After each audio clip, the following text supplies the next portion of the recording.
ምንዱባን ደራሲ ቪክተር ሂዩጎ ተርጓሚ ዮሐንስ ገብረ ጻድቅ በኢዮብ ኢንተርቴይንመንት ተዘጋጅቶ የቀረበ ክፍል 5 ምዕራፍ 10 አሮጌው ቤት ከ40 ዓመት በፊት እጅግ ጭር ያለ የነበረው ሰፈር ዛሬ ብዙ ህዝብ ይተራመስበታል። ከገጠርነት ወደ ከተማነት ተቀይሯል። በዚያን ጊዜ አካባቢው ከፓሪስ ወጣ ያለ ገጠር እንደነበር ዣን ቫልዣ ያስታውሳል። ዛሬ ግን የከተማው አካል ሆኗል። ብዙ ቤቶችም ተሰርተዋል፣ መንገድም ወጥቶለታል። ቢሆንም ግን አሁንም የገጠርነት ስሜት አልለቀቀውም። ከመንገዱ ግራና ቀኝ ሳር በቅሎበታል። ቤቶችም ቢሆኑ እስከዚህም የጸዱ አይደሉም። የፈረስ መሸጫ ገበያ ከዚያ ቦታ ስለነበር የአካባቢው ንጽህና እስከዚህም የሚያወላዳ ስላልሆነ ብዙም አያስደስትም። ከዋናው መንገድ ትንሽ ራቅ ብሎ የሚታይ ባለ አንድ ፎቅ አሮጌ ቤት አለ። በሮቹ በምስጥ ስለተበሉ አልፎ አልፎ ቀዳዳ ይታይባቸዋል። የቤቶቹ መስኮቶች ሰፋፊ ናቸው። የመስኮቶቹ አንዳንድ መስታወቶችም ስለተሰበሩ በካርቶን ተሸፍነዋል። መጋረጃዎቹ ከመበለዛቸውም በላይ ጫፍጫፋቸው ተቀዳዷል። ወደ ፎቅ ከሚያስወጣው ደረጃ ላይ ሲራመዱ እንደ ሙዚቃ መሳሪያ ይጮሃል። በረት የመሰለ ትልቅ ክፍል በሩቁ ይታያል። የዚህ ክፍል መስኮቶችም ሰፋፊ ናቸው። በዚያ በኩል ወደ ውጭ ሲመለከቱ በመንገድ የሚያልፈውን ሰው ማየት ይቻላል። የቤቱ ቁጥር 5052 ነው። ዣን ቫልዣ ከዚህ ቤት አጠገብ ሲደርስ ቆም ብሎ ቤቱን ተመለከተው። ጭልፊት የሚያሳድዳት ጫጩት የተሰወረ ከለላ እንደምትፈልግ ሁሉ እርሱም ከዣቪር ለመሰወር ከለላ ፈለገ። የዚያ ቤት አቀማመጥ ደግሞ የተሰወረ ስለነበር የሚፈልገውን ቤት ያገኘ መሰለው። ከኪሱ ውስጥ ቁልፍ አውጥቶ በሩን ከፈተው። ከቤቱ ውስጥ ከገባ በኋላ መልሶ ዘጋው። ኮዚትን ታቅፎ በደረጃው ወደ ፎቅ ወጣ። ደረጃውን ወጥቶ ሲጨርስ ሌላ ቁልፍ ከኪሱ አወጣ። የተቆለፈውን በር ከፍቶ ወደ ውስጥ ገባ። ሰፋ ካለ ወለል ላይ ትልቅ ፍራሽ ተዘርግቷል። ጥቂት ወንበሮችና ጠረጴዛም አለ። ዣን ቫልዣ ቀስ ብሎ ኮዚት ሳትነቃ ከትንሹ አልጋ ላይ አስተኛት። በሩን መልሶ ከዘጋ በኋላ ሻማ በራ። የመንገድ መብራት የክፍሉን የውስጥ አካል ያሳይ ስለነበር ሻማ እስኪያበራም ቢሆን ብዙ አልተንገዳገደም። በዋዜማው እንዳደረገው ዛሬም ኮዚት ተኝታ ሳለ አይኑን ካይኗ አላነሳም። ለረጅም ጊዜ አፍጥጦ ሲመለከታት እናቷን አስታወሰ። ኮዚት ግን ከማን ጋርና የት እንደተኛች ሳታውቅ ለረጅም ሰዓት እንቅልፍ ወሰዳት። ዣን ቫልዣ ኮዚት ከተኛችበት አልጋ አጠገብ ተንበረከከ። ጎንበስ ብሎ እጇን ሳመ። ከ9 ወራት በፊት በተመሳሳይ ሁኔታ እናቷ እንቅልፍ ወስዷት ሳለ እጇን ስሞ ነበር። ተመሳሳይ የሆነ ሐዘኔታና የጭንቀት ስሜት ተሰማው። ምሽቱ አልቆ ወገግ ብሎ ነጋ። ኮዚት አሁንም እንቅልፍ እንደወሰዳት ናት። ከባድ ዕቃ የጫነ ጋሪ በዚያ በኩል ሲያልፍ ያንን አሮጌ ቤት አነቃነቀው። ኳኳታው ኃይለኛ ስለነበር እንኳን የተኛን የሞተን ይቀሰቅሳል ማለቱ የድምፁን ብርታት ለመግለጽ እንጂ ማጋነን አይሆንም። እመቤት አለች ኮዚት ፈንጠር ብላ ካልጋዋ እየተነሳች። ቀጥላም መጣሁ በማለት ጮክ ብላ ተናገረች። ከዚያም አይኗን ሳትገልጥ ተስፈንጥራ ከተኛችበት አልጋ ወረደች። እየተንጠራራችም ወደ ግድግዳው ሄዳ ወይ ጣጣ መጥረጊያ የት ነው ያለው ስትል ራሷን ጠየቀች። በዚያች ሰዓት አይኗን ስትገልጥ ግን በፈገግታ ያጌጠ የዣን ቫልዣን ፊት ተመለከተች። ወይኔ ለካስ አለች ልጅቷ። እንደምን አደሩ ጌታዬ። ቶሎ ብሎ አዲስ አካባቢ መልመድና ባለው መደሰት የልጆች ባህሪ ሲሆን እነሱ ተደስተው ሌላውንም ያስደስታሉ። አይኗን በገለጠች ጊዜ ኮዚት ካትሪንን ከአልጋዋ ስራ አየቻት።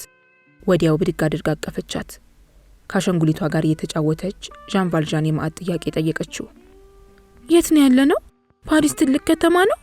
አሁን እነ መዳም ቴናዴ ከዚህ አይመጡም? የእነ ቴናዴ ቤት ከዚህ ምን ያህል ይርቃል? ሌላም ጥያቄ። ቀጥላም በመስኮት ወደ ውጭ ተመልክታ እንዴት ያምራል፣ ደስ ይላል ስትል ተናገረች። የነበረችበት ሁኔታ የሚያስፈራ ቢሆንም እርሷ ግን ነፃ የወጣች መሰላት። ቤቱን ልጥረግ ብላ ዣን ቫልዣን ስትጠይቀው የለም ተጫውች ስላላት ኮዚት ቀኑ ሙሉ እየተጫወተች ጊዜዋን አሳለፈች። ስለነበረችበት ስፍራና ስለ ሁኔታዋ ለማወቅ ራሷን ሳታስጨንቅ ከአሻንጉሊቷና ከጓደኛዋ ጋር እየተዝናናች ደስ ብሏት ነበር ያዋለችው። በሚቀጥለው ቀን ጎህ ሲቀድ እንዳለፈው ቀን ኮዜት ስትነቃና ካጠገቡ ስትቀመጥ ባስተዋለ ጊዜ ዣን ቫልዣ ልዩ የሆነ ስሜት ተሰማው። ሰው የተጠማው ዣን ቫልዣ ከዚያ በፊት ማንንም ሆነ ምንም ነገር አፍቅሮ አያውቅም። ትዳር ሳይዝ፣ ልጅ ሳይወልድ፣ ሴት ሳያፈቅርና የልብ ጓደኛ ሳያበጅ ለ25 ዓመታት ነው በብቸኝነት የኖረው። እስር ቤት ሆኖ ኑሮ የጨለማና የስቃይ ነበር። ዣን ቫልዣ እስር ቤት ከመግባቱ በፊት በዕለቱ ከቤት ሲወጣ ልቡ በተስፋ የተሞላና ሐሞተ ሙሉ ሰው ነበር። ጊዜ ያለፈ ሲሄድ እህቱና ልጆቿ ከህሊናው ጨርሰው ስላልተፋቁ በሐሳብ የሚታዩት እጅግ ተነው ነበር። እነርሱን ለማግኘት ብዙ ጣረ፣ ሊያገኛቸው ግን አልቻለም። ቀን እያለፈ ሲሄድ ጊዜ እንደሚሽረው እንደ ማንኛውም ቁስል ምናልባትም እነርሱ እንደረሱት እርሱም ረሳቸው። በወጣትነት ዘመኑ የሚያውቃቸው ሌሎችም ነገሮች እንደዚሁ ከህሊናው ውስጥ መንምነው ጠፉ። ኮዜትን አግኝቶ ከዚያ የስቃይና የመከራ ህይወት ሲያስወጣትና ከነበረችበት ይዟት ሲወጣ ስሜቱ እጅግ ይነካል። ያ ስሜት ነው ለሰው ልጅ የነበረውን ፍቅር የቀሰቀሰበት። ለሰው ልጅ የነበረውን ፍቅር ከዚች ልጅ ዙሪያ ተሰባሰበ። ወደ ኮዜት አልጋ ተጠግቶ አተኩሮ ሲመለከታት ልቡ በደስታ ፈካ። እናት ለልጇ ፍቅር እንደምትሰጥ ሁሉ እርሱም በዚች ልጅ ፍቅር መዋጡ እጅግ አስገረመው። የፍቅሩ ጽናትና የሐዘኔታው ግለት ሊገባውና በቃላት ሊገልጸው ፈልጎ ከሚችለው በላይ ሆነበት።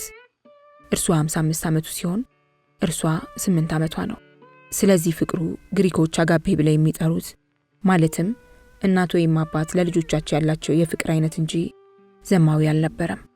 በዚህም ዣን ቫልዣ በህይወት ዘመኑ ለሁለተኛ ጊዜ የህይወት ተመስጧዊና አስጨናቂ ትርኢት ገጠመው። ከእስር ቤት ሲወጣ ያገኛቸው ጳጳስ የህይወቱን አድማስ ያሰፉለትና የህይወት ጣዕም ጎህ የቀደዱለት የመጀመሪያው መለኮታዊ ኃይል ሲሆኑ፣ ኮዜት ደግሞ ተጨማሪ የፍቅር ጎህ የከፈተችለት ፍጡር ናት። ዣን ቫልዣ ይህንኑ እያሰላሰለ ጥቂት ቀናት አለፉ።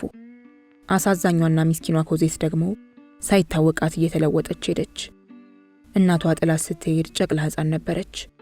በዚያን ጊዜ ምን ትመስል እንደነበረ ግን አላስተዋለችውም።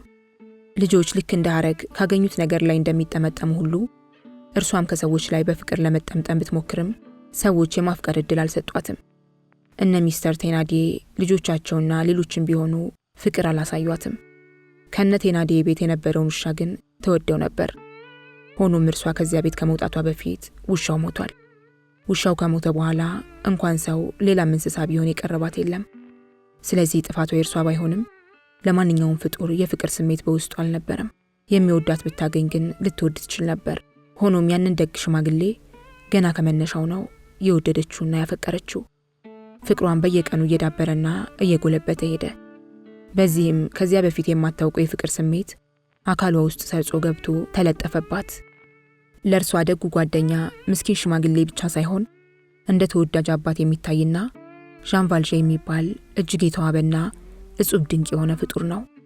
በዣን ቫልዣና በኮዜት መካከል ያለው የዕድሜ ልዩነት 50 ዓመት ገደማ ቢሆንም በሕይወት ዘመናቸው የደረሰባቸው ስቃይና መከራ ምንም እንኳን እርዝማኔው ቢለያይም አሳዛኝነቱ ተመሳሳይ ነው። ይህም በመንፈስ አንድ እንዲሆኑና እንዲቀራረቡ ምክንያት ሆናቸው። የኮዜት ውስጣዊ ስሜት የሚመኩበት አባት ሲፈልግ፣ የዣን ቫልዣ ፍላጎትና ምኞት ደግሞ የደረሰበትን መከራ የሚያቃልልለት ልጅ ማግኘት ነበር። ሁለቱም የፈለጉትን ስላገኙ ስሜታቸው ረካ። ነፍሶቻቸውም የሚፈላለጉ መሆናቸውን አወቁ። ስለዚህ ውስጣዊ ስሜታቸውን ለማርካት ተቃቀፉ። ሁናቴያቸውን በቃላት ኃይል ለመግለጽ ይከብዳል እንጂ ዣን ቫልዣ ማለት ሞተ ተብሎ የተለቀሰለት አባቷ ሲሆን፣ ኮዜት ማለት ደግሞ የሞት ልጅ ናት። ለዚህም ነው ዣን ቫልዣ የኮዜት እውነተኛ አባት ባይሆንም የመንፈስ አባቷ ሊሆን የቻለው። እውነትም ኮዜት ውሃ ለመቅዳት በጨለማ ወደ ምንጭ ሄዳ በሞትና በሽረት መካከል በነበረችበት ሰዓት ሊረዳትና በውሃ የተሞላውን ባልዲ ከእጇ ወስዶ ሊሸከምላት ከየት መጣ ሳይባል በድንገት ብቅ ያለው ፍጡር መለኮታዊ ኃይል የሰጣት አባቷ ነው። ዣን ቫልዣ ለመደበቂያ ብሎ የመረጠው ቤት ለፍላጎቱ ተስማሚ ነበር። ቤቱ ከነበረበት አካባቢ የሆነ ሲያገኘኛል ብሎ የሚጠራጠሩት ወይም ያጋልጠኛል ብሎ የሚፈሩት ስፍራ አልነበረም። ዣን ቫልዣ ቤቱን በሙሉ እንዳለ አልተከራየውም። ምድር ቤቱን ነጋዴዎች ዕቃ ጭነው ያመጡባቸውን ከብቶች ያሳድሩበታል። ፎቁ ብዙ ክፍሎች ያሉበት አፓርትመንት ቢሆንም ከነርሱና ከአንዲት አሮጊት በስተቀር ሌላ ሰው አይኖርበትም። የተቀሩት ክፍሎች ባዶ ሲሆኑ አሮጊቷ የዣን ቫልዣ አገልጋይ ሆናም ትሰራለች። አሮጊቷ የቤቱን ጠባቂ ስትሆን ቤቱን የሚያከራየቻቸው እርሷ ናት። ዣን ቫልዣ ቤቱን የተከራየው የገና ዕለት ሲሆን ከአሮጊቷ ጋር ራሱን ሲያስተዋውቅ ከሩቅ አገር የመጣ ነጋዴ እንደሆነና የሚኖረውም ከልጅ ልጁ ጋር እንደሆነ ተናግሯል። የንግድ ስራው ግን እንዳከሰረው ለአሮጊቷ ቢገልጽም የ6 ወር የቤት ኪራይ በቅድሚያ ከፍሏል። ቀን አልፎ ሳምንት አልፎ ወራት ሲተኩ ዣን ቫልዣንና ኮዜት ከዚያ ቤት ውስጥ ደስ ብሏቸው ኖሩ። ሊነጋጋ ሲል ከእንቅልፉ ነቅቶ ዘወትር እንደሚያዜም ወፍ ኮዜትን በጠዋት እየተነሳች ታዜማለች፣ ትጫወታለች፣ ትስቃለች፣ ትቦርቃለች። አንዳንድ ቀን ዣን ቫልዣንና ኮዜት እጅ ለእጅ ተያይዘው ይንሸራሸራሉ። የህይወት ዘመኗን በሙሉ በተግዛጽና በድብደባ ያሳለፈችው ልጅ አሁን በድንገት ኑሯ ተለውጦ ስታይ አልፎ አልፎ እንደማፈር እያደረገ ግር ያሰኛታል። እንደ ድሮ የተቦጫጨቀ ልብስ አትለብስም። ነገር ግን እንደ ሐዘንተኛ ጥቁር ልብስ ነው የምትለብሰው። ቢሆንም ጥቁር ይሁን እንጂ ማራኪ ልብስ ስለነበር በጣም ያምርባታል። አሁን እንግዲህ ከድህነትና ከስቃይ ኑሮ ወጥታ የጣፋጭ ህይወት ምንነት እየተጋተች ነው። ዣን ቫልዣ ፊደል እያስቆጠረ አስተማራት። እርሱ በበኩሉ ፊደል የቆጠረው እስር ቤት ነው። ኮዜትን ማስተማርና መጠበቅ የዣን ቫልዣ የዕለት ተዕለት ተግባር ሆነ። አንዳንድ ጊዜ ቁጭ ብለው ሲጫወቱ ስለ እናቷ ያወጋታል። በጸሎቷ እንድታስባትም ይመክራታል። እርሷ አባባ እያለች ነው የምትጠራው። ይህም የራሷ ግምት እንጂ የነገራት አልነበረም። ዣን ቫልዣ ኮዜትን አግኝቶ ባፈቀራትና በራራላት ጊዜ እርሱ የነበረበትን ሁኔታ መግለጽ ተገቢ ይሆናል። ኮዜትን ያገኛት የሰው ልጅ ክፋት፣ የህብረተሰብን ጭካኔና ችግር እንዲሁም የዓለምን አንዱን ገጽታ ብቻ ባየበት ወቅት ነበር። የሴቶችን ችግር በፋንቲ መከራና ስቃይ ተጠቃሎ በተገነዘበበት፣ የባለስልጣንን ኃይልና ጭካኔ በዣቬር ተመስሎ በቀረበበት፣ ለሌላ ሰው ደግ ስራ ልስራ ብሎ ባመነበትና እንደገና እስር ቤት እንዲገባ በተወሰነበት፣ በዚህም የተነሳ እጅግ በተማረረበት ጊዜ ነበር ኮዜትን ያገኛት። ምናልባትም እኛ ህይወቱን የለወጡለት ጳጳስ ትዝታ በመነመነበትና እንደገና ወደ ተንኮል፣ ክፋትና ምቀኝነት ኑሮ ተመለስ የሚል ስሜት ህሊናው ውስጥ በተቀረጸበት ሰሞን ሊሆን ይችላል ኮዜትን ያገኛት። በዚህ ወቅት ነው ፍቅር በድንገት ብቅ ብሎ ህይወቱን እንደገና የለወጠውና የመንፈስ ኃይል የተጎናጸፈው። ከኮዜት ይበልጥ ጉልበትና አቅም ስለነበረው ኮዜትን ጠበቃት፣ ተንከባከባት። እርሷም የበለጠ ብርታት አጎናጸፈችው። ምስጋና ለዣን ቫልዣ ይሁንና እርሷም ቀጥ ብላ መራመድ ቻለች። ምስጋና ለእርሷም ይሁንና ህይወቱን ከቀና ጎዳና እንዲያስገባ አደረገችው። እርሱ እንደደገፋትና እንደረዳት ሁሉ እርሷም ደገፈችው፣ ረዳችው። እነ ዣን ቫልዣ ከነበሩበት አካባቢ ከቤተ ክርስቲያን ደጃፍ የማይጠፋ አንድ ለማኝ ነበር። ዣን ቫልዣ በዚያ ባለፈ ቁጥር ሳንቲም ይጥልለታል። ሆኖም ለማኙን የሚመቀኙ የሰፈሩ ሰዎች ሰላይ ነው እያሉ ያሙታል። አልፎ አልፎ ዣን ቫልዣ ቆም እያለ ያወራዋል። ሲያወራው ግን ለማኙ ቀና ብሎ አያየውም። አንድ ቀን ማታ ዣን ቫልዣ በዚያ ሲያልፍ ለማኙ ዘወትር ከሚቀመጥበት ስፍራ ቁጭ ብሎ ያገኘዋል። ያን ዕለት ኮዜት አብረው አልነበረችም። ሰውየው ከተቀመጠበት አጠገብ የመንገድ መብራት በርቶ ስለነበር ለማኙን በጉልህ አየው። ዣን ቫልዣ እንደተለመደው ወደ እርሱ ሄዶ ሳንቲም ሲሰጠው ሰውየው ቀና ብሎ በማየት አፈጠጠበት። ወዲያው ግን ወደ መሬት አቀረቀረ። የሰውየው አመለካከት ጤነኛ ስላልነበር ዣን ቫልዣን አስደነገጠው። ፊቱን አጢኖ ሲመለከተው ያ ዘወትር ጎብጦና የ70 ዓመት ሽማግሌ መስሎ ይቀመጥ የነበረው ሰው ቀደም ሲል የሚያውቀውና የሚከታተለው ክፉ ሰው እንደሆነ ልቡ ጠረጠረ። ጥቅጥቅ ካለ ጫካ ውስጥ ነብር ያየ መሰለው። ስለዚህ ደንግጦ መናገርም ሆነ መሮጥ እንዲሁም መቆምም ተሳነው። ለማኙን አተኩሮ ከማየት ግን አልቦዘነም። ወይ ጉድ አለ ዣን ቫልዣ እርስ በራሱ ሲነጋገር። አበድኩ መሰለኝ። የለም በህልሜ መሆን አለበት፣ ሊሆን አይችልም ሲል እየተጨናነቀና እየተከዘ መንገዱን ቀጠለ። ያየው ለማኝ ዣቬር ነው ብሎ ለማመን ስለተቸገረ ይህ ቅዠት እንጂ እውን ሊሆን አይችልም ሲል ደመደመ። ያን ዕለት ማታ ያየው ሰው ዣቬር እንደሆነ ለማወቅ ዝርዝር ውስጥ ገብቶ ለማኙን አለማጫወቱ ብዙ አስቆጨው። በሚቀጥለው ቀን ላይን ያዝ ሲያደርግ ለማኙ ወደሚገኝበት ስፍራ ሄደ። ለማኙ ከተለመደው ቦታ ጸሎት የሚያደርስ መስሎ ቁጭ ብሏል። እንደ ወትሮ ሳንቲም እየጣለለት ታዲያስ ደህና መሸህ በማለት ሰላምታ ሰጠው። ለማኙ እግዚአብሔር ይስጥልኝ ያሰንብትልኝ ብሎ መልስ ከሰጠው በኋላ መጽዋቹን ለማየት ቀና አለ። እውነትም ጧሪ ያጣ ለማኝ እንጂ ዣቬር እንዳልሆነ ዣን ቫልዣ አረጋገጠ። እኔ ደግሞ ምን ማለቴ ነው? ዣቬር እንዴት አድርጎ ነው ከዚህ ሊመጣ የሚችለው? ወቸ ጉድ! አይኔ እየደከመ ይሆን ብሎ ራሱን በመጠየቅ አሰላስሎ ነገሩን ረሳው። ከጥቂት ቀናት በኋላ ከምሽቱ ወደ 2 ሰዓት ገደማ ይሆናል ከክፍሉ ውስጥ ኮዜትን የእጅ ጽሑፍ እያለማመደ ሳለ ያለ ወትሮው የቤቱ ዋና በር ተከፍቶ ሲዘጋ ሰማ። እንግዳ ነገር ሆነበት። ከዚያ ቤት ውስጥ የሚኖሩት እሱ ራሱ ኮዜትና አሮጊቷ ብቻ ናቸው። አሮጊቷ ሻማ ለመቆጠብ ስትል ገና ሳይጨልም ነው የምትተኛው። ኮዜት ድምፅ እንዳታሰማ ምልክት ሰጣት። በሚሰማው የእግር ኮቴ በደረጃው ሰው እየወጣ መሆኑን አወቀ። ምናልባትም አሮጊቷ ትሆናለች ብሎ አሰበ። አሁንም ጆሮውን አቅንቶ ሲያዳምጥ ከበድ ያለ ሰው እግር ኮቴ በመሆኑ የወንድ እግር እንደሆነ አልተጠራጠረም። ግን አሮጊቷ የምትጠቀምበት መጫሚያ እኮ በጣም ከባድ ነው ሲል አሰበ። ሆነም ቀረም ዣን ቫልዣን እርሱ ከነበረበት ክፍል ውስጥ የነበረውን ሻማ ጠፋ። ኮዜት እንድትተኛ ዝቅ ባለ ድምፅ ከነገራት በኋላ ግንባሯን ሳማት። የኮቴው ድምፅ ጸጥ አለ። ዣን ቫልዣን ከነበረበት ሳይነቃነቅ ጸጥ ብሎ ከቆየ በኋላ ፊቱን ወደ በሩ አዞረ። አካባቢው ጸጥ እንዳለ ጥቂት ጊዜ አለፈ። በበሩ የቁልፍ ቀዳዳ የሻማ መብራት ጭላንጭል አየ። በዚህም ከበሩ አካባቢ በውጭ በኩል የሆነ ሰው ሻማ ይዞ እንደቆመ አረጋገጠ። ከጥቂት ደቂቃዎች በኋላ በቁልፉ ቀዳዳ ይታይ የነበረው ጭላንጭል ጠፋ። የእግር ኮቴ ግን አልተሰማም። ዣን ቫልዣን ልብሱን ሳያወልቅ ካልጋው ላይ ጋደም አለ። ሆኖም ሌሊቱን በሙሉ እንቅልፍ አልወሰደውም። ሊነጋጋ ሲል አሸልቦት ተኛ። በዚህ ጊዜ በር ሲከፈት ሲጥጥ የሚል ድምፅ በመስማቱ ከእንቅልፉ ቀሰቀሰው። ሌሊት የሰማው አይነት የኮቴ ድምፅ እንደገና ሰማ። የኮቴው ድምፅ እርሱ ከነበረበት ክፍል በመቃረቡ የድምፁ ኃይል እየገዘፈ መጣ። ብድግ ብሎ ተነስቶ ወደ በሩ ሄደ። በቁልፉ ቀዳዳ ወደ ውጭ ተመለከተ። ቀዳዳው ሰፊ ስለነበር አንድ ሰው በዣን ቫልዣን ክፍል አድርጎ ሲያልፍ አየ። ብዙ ብርሃን ስላልነበረ የሰውየውን ማንነት ለማወቅ አልቻለም። ሆኖም ግን የሰውየው ሙሉ ሰውነት በጀርባ በኩል ሲያይ ሰውየው በጣም ረጅም እንደሆነ ተገነዘበ። የሰውየው ቁመናና የለበሰው ልብስ ከዣቬር አለባበስና ሰውነት ጋር ሲያስተያየው አንድ አይነት ሆነበት። የመስኮት መጋረጃ በመግለጥ ሰውየውን በመስኮት በኩል ለማየት ፈልጎ ድፍረት ስላነሰው ከነበረበት ተመለሰ። ሰውየው የሆነ በር ከፍቶ እንደገባ ታወቀው። የበሩን ቁልፍ ማን ሰጠው? ምንድነው ነገሩ? ሲል ራሱን ጠየቀ።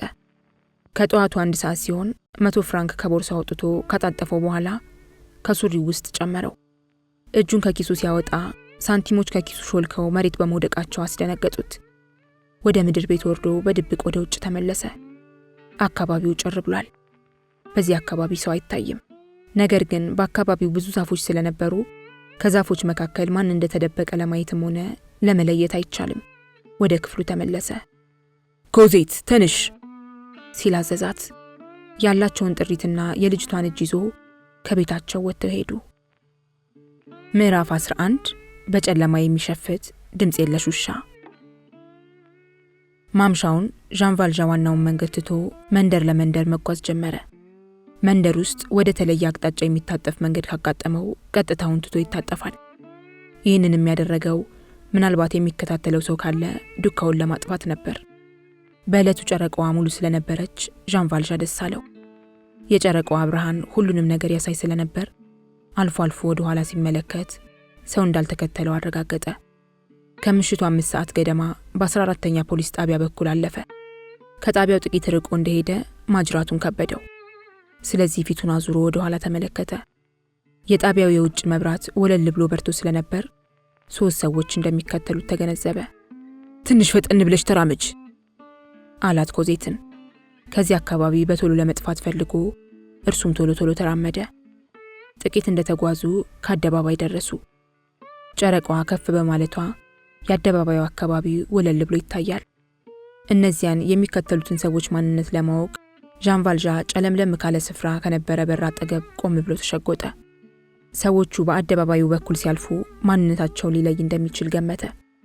ሰዎቹ ጊዜ ሳይወስዱ ከአደባባዩ ሲደርሱ 3 ሳይሆን 4 እንደሆኑ አወቀ። 4ቱም ዱላ ይዘዋል። ሁሉም የገዘፈ ሰውነት ስለነበራቸው እጅግ ያስፈራሉ። ከአደባባዩ አካባቢ ቆም ብለው ይወያዩ ጀመር። ከመካከላቸው አንደኛው መሪያቸው ሳይሆን አይቀርም። ዣን ቫልዣን ወደ ሄደበት አቅጣጫ አመላከተ። ሌላኛው ሰው ደግሞ ወደ ሌላኛው አቅጣጫ ጣቱ በመጠንቆር አሳየ። የቡድኑ መሪ ዣን ቫልዣን ወደ ነበረበት አቅጣጫ ፊቱን ሲያዞር የጨረቃ ብርሃን ከፊቱ ላይ በማረፉ ሰውየው ማን እንደሆነ በግልጽ ታየ። በዚህ ጊዜ የቡድኑ መሪ ዣቬር እንደነበር ዣን ቫልዣን አወቀ። በየትኛው አቅጣጫ አድርጎ ይሄድ ይሆን ሲል ዣን ቫልዣን አሰበ። ሰዎቹ ከአደባባዩ ቆመው ሲከራከሩ እርሱ ለማምለጥ ፈልጎ ከተደበቀበት በመውጣት ሳይታይ በአቋራጭ መንገዱን ቀጠለ። እርሱ በሄደበት አቅጣጫ ማንም አልነበረም። ፈጠን ፈጠን ብሎ እየተራመደ ከጥቂት ጊዜ በኋላ ፊቱን አዙሮ ወደ ኋላ ተመለከተ። ማንም አልተከተለውም። ድልድይ ካለበት ሲደርስ ትልቅ ዕቃ የጫነ ጋሪ ድልድዩን አቋርጦ ሲሻገር አየ። ጋሪው እርሱ ወደሚሄድበት አቅጣጫ ስለሚጓዝ ጋሪውን ከለል አድርጎ መንገዱን ቀጠለ። ጥቂት እንደተጓዘ አሁንም ፊቱን አዙሮ ወደ ኋላ አየ። የአራቱን ሰዎች ጥላ በሩቅ ተመለከተ። ሰዎቹ ግን በአካል አልታዩትም። አዳኝ እንደደረሰባት ድኩላ መላ ሰውነቱ ተረበሸ። ተስፋውን መነመነ። ብዙ ዛፍ ካለበት ሜዳ ከደረሰና መንገዱን አሳብሮ ከተራመደ ሊያመልጣቸው እንደሚችል አሰላሰለ። ቀጭን መንገድ ካለበት ሲደርስ በዚያ ታጥፎ በሩጫ ተራመደ። ጥቂት እንደተጓዘ ከመንታ መንገድ ላይ ሲደርስ ሳያወላውል ወደ ቀኝ ታጠፈ። ለምን? ምክንያቱም ወደ ግራ የሚታጠፈው መንገድ ነዋሪ ወደሌለበት ገጠር ነበር የሚወስደው። አልፎ አልፎ ፊቱን ወደ ኋላ እያዞረ ያያል። ሁልጊዜም የሚጓዘው ብዙ ብርሃን የሌለበትንና ጨለም ለሚያለውን መንገድ መርጦ ነው። ከበስተኋላው ትቶት የመጣው መንገድ ቀጥ ያለ ስለነበር ከአንዴም ሁለቴ ወደ ኋላ ዞሮ ሲያይ የተከተለው ሰው አልነበረም። ምድሪቱ አሁንም ጸጥ እንዳለች ናት። ትንሽ ተንፈስ አለ። ጉዞውን ግን አላቆመም። አሁንም ጥቂት እንደተጓዘ ፊቱን ሲያዞር በርቀት የሚነቃነቅ ነገር ያየ መሰለው። ፈጠን ብሎ በመሄድ የሚታጠፍ መንገድ ፈለገ። የሚከተሉትን ሰዎች ለማሳሳት ነበር። ትልቅ ግንብ ካለበት ደረሰ። የተጓዘበት ጠባብ መንገድ ግንቡ ከነበረበት ሲደርስ አለቀ። የግንቡን ጥግ ይዞ ወደ ቀኝ ወይም ወደ ግራ መሄድ ይቻላል። ወደ ቀኝ ወይስ ወደ ግራ? ዣን ቫልዣን መወሰን አቃተው። ከነበረበት ቆሞ ወደ ቀኝ አየ። ራቅ አድርጎ ሲመለከት ጠበብ ያለ መንገድ እንዳለ ተገነዘበ። ከመንገዱ ባሻገር ከነበሩት ፎቅ ቤቶች አጠገብ ያሉት ዛፎች መሸሸጊያ ሊሆኑ እንደሚችሉ ገመተ። ስለዚህ ወደዚያ ቢሄድ ራሱን ለመደበቅ የሚችል መሰለው። ከቀጭኑ መንገድ ሲደርስ መንገዱ ለሁለት ተከፈለ። ወደ ግራ ሲያይ ነጭ ቀለም የተቀባና ወደ 200 እርምጃ የሚረዝም ትልቅ የግንብ አጥር አየ። በግራ በኩል ያለው መንገድ የሚሻል መሰለው። በግራ በኩል ግን ራቅ ብሎ የሚታይ ሆኖም ሐውልት ወይም ሰው ለመሆኑ ለመለየት የሚያስቸግር ነገር ተመለከተ።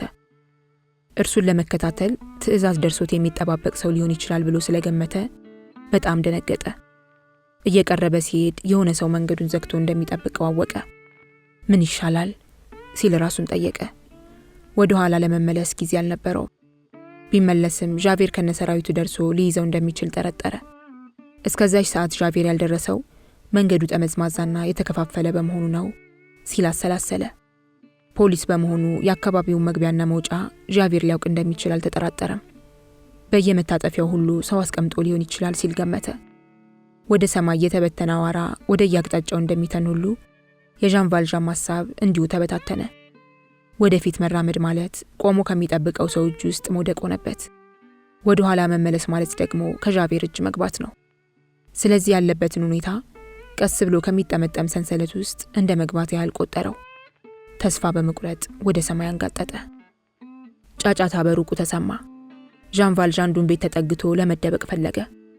ሆኖም ራቅ ብሎ የሚንቀሳቀስ ጥላ በሩቁ ተመለከተ። ብዙ ሰዎች ወደ እርሱ ማምራታቸውን ተገነዘበ። ከሆነ ነገር ላይ ተንጠላጥሎ ድምፅ ወደሚሰማበት አቅጣጫ ተመለከተ። ከሰዎቹ መካከል የዣቬርን ግዙፍ ሰውነት ለመለየት አላዳገተውም። በፖሊስ ጥንቃቄ ግራና ቀኝ እያዩ መራመዳቸውን ተመለከተ። ቆም እያሉና አካባቢውን እየሰለሉ ነው የሚጓዙት። የመደበቂያ ስፍራ እንዳለ አጥርተው እንደሚያዩ ያስታውቃል። ሰፈሩ የማምለጫ ቀዳዳ የለውም። በዛ ከሄዳቸው ስፍራውን እየፈተሹ ሲመጡ ዣን ቫልዣን ከነበረበት ለመድረስ ምናልባትም ከሩብ ሰዓት በታች ነው ሊወስድባቸው የሚችለው። ለእርሱ እጅግ የሚያስጨንቅ ሰዓት ሆነ። በህይወት ዘመኑ ለሶስተኛ ጊዜ ካስፈሪ ህይወት ጫፍ ላይ የደረሰ መሰለው። አሁን ያስጨነቀው የእስር ቤት ኑሮ ብቻ ሳይሆን የኮዜት ከእርሱ መለየት ጭምር ነው። ሁለት አማራጭ ነበረው። የመለኮት ኃይል አውጣኝ ብሎ መማጠን ወይንም ባለው ጉልበት ተጠቅሞ ሰዎቹን መጋፈጥ። ዣን ቫልዣን እስር ቤት ሆኖ ባገኘው ልምድ ቁመቱ ረጅም ቢሆንም እንኳን ቀጥ ካለ ግንብ በቀላሉ የመውጣት ችሎታ አለው። ከፊት ለፊቱ የነበረውን ግንብ ርዝማኔ ባይኑ መተረው። ወደ 5 ሜትር ገደማ ሲሆን ጡት ባለው በተጠረበ ድንጋይ የተሰራ ግንብ ነው። አሁን የምታስቸግረው ኮዜት ስትሆን እርሷ ግንብ ላይ መውጣት አታውቅበትም። ታዲያ እርሷን ትቶ ራሱን ያድን ወይስ ምን ይሻላል? እርሷን የመተው ጉዳይ አንገሸገሸው። እርሷን ተሸክሞ መውጣት ደግሞ የማይቻል ጉዳይ ነው። መፍትሄው ትልቅ ገመድ እንደሆነ ተገነዘበ። ታዲያ ከሌሊቱ 6 ሰዓት ገመድ ከየት ሊገኝ ይችላል? በዚያች ሰዓት ዣን ቫልዣ ገረገዢ ቢሆን ግዛቱን በወፍራምና ረጅም ገመድ ይለውጥ ነበር። አንዳንድ ጊዜ በጭንቀት ሰዓት የሚያስደንቅ የሚያስገርምና ለማመን የሚያስቸግር ነገር ይሆናል። ዣን ቫልዣ ግራ ቀኙን ሲቃኝ መብራት የተንጠለጠለበት ገመድ ያያል። በጊዜው እንደ ዛሬ ኮረንቲ መብራት ስላልነበር የዘመኑ ሰዎች በጋዝ የሚሰሩ መብራቶችን ከፍ አድርገው የሚሰቅሉትና የሚያወርዱት በወፍራምና ረጅም ገመድ ነው። ዣን ቫልዣ ገመዱ ወደ ተንጠለጠለበት ስፍራ ሮጦ ሄዶ በያዘው ቢላዋ ቆረጠው። ቀደም ሲል እንደተነገረው በዕለቱ ጨረቃዋ ሙሉ ስለነበረች የመንገድ መብራቶች አልተለኮሱም። ስለዚህ ዣን ቫልዣ ገመዱን ሲቆርጥ ምናልባት መብራቱ ቢሰበር እንኳን ልብ የሚለው አልነበረም። አካባቢው ደግሞ ጭር ያለ ነበር። ዣን ቫልዣ ከወዲያ ወዲህ እያለ ሲሮጥ አይኑ ሲቅበዘበዝና ሀሳብ ሲያስጨንቀው በማየቷ ኮዜት ተረበሸች። እርሷ በመሆኗ ነው እንጂ ተሞላቃ ያደገች ሌላ ልጅ ብትሆንማ ለቅሷን ነበር የምትለቀው። የኮቱን ጠርዝ አጥብቃ ይዛ ዝም ብላን የተከተለችው። በአካባቢው ይሰማ የነበረው ድምፅ እየጎላ ሄደ። አባባ አለች ኮዜት በጣም ዝቅ ባለ ድምፅ። ፈራው፣ ማን ነው የመጣው ብላ ስትጠይቀው ዝም በይ ሚሲስ ቴናዲዬ ናት ሲል መለሰላት የተከፈው ሰው። የኮዜት ሰውነት በፍርሃት ተንቀጠቀጠ። ዣን ቫልዣ ንግግሩን ቀጠለ። አይዞሽ እኔ ያለሁልሽ፣ ቢሆንም ግን ዝም ማለት ነው ያለብሽ። ካለቀሽ ወይም ድምፅ ካሰማሽ ሚሲስ ቴናዲዬ ትሰማሻለች። አንቺን ፍለጋን የመጣችሁ። ዣቬርና ሌሎች ፖሊሶች ከነበሩበት ደርሰው ሊይዟቸው ስለሚችሉ ጊዜ መውሰዱ ይበልጥ የሚያጋልጥ መሆኑን ተገነዘበ። ከረባቱን አውልቆ በከረባቱ የኮዜትን ወገብ አሰረ። ጫማውንና ካልሲውን አውልቆ ወገቡን አሳልፎ ወደ ውስጥ ወረወረ። የገመዱን አንደኛውን ጫፍ ከቋጠረ በኋላ ከኮዜት ወገብ ከታሰረው ከረባት ጋር አቆላልፎ አሰረው። ከዚያ በኋላ የገመዱን አንደኛውን ጫፍ ባፉ ይዞ ከግንቡ ላይ መውጣት ጀመረ።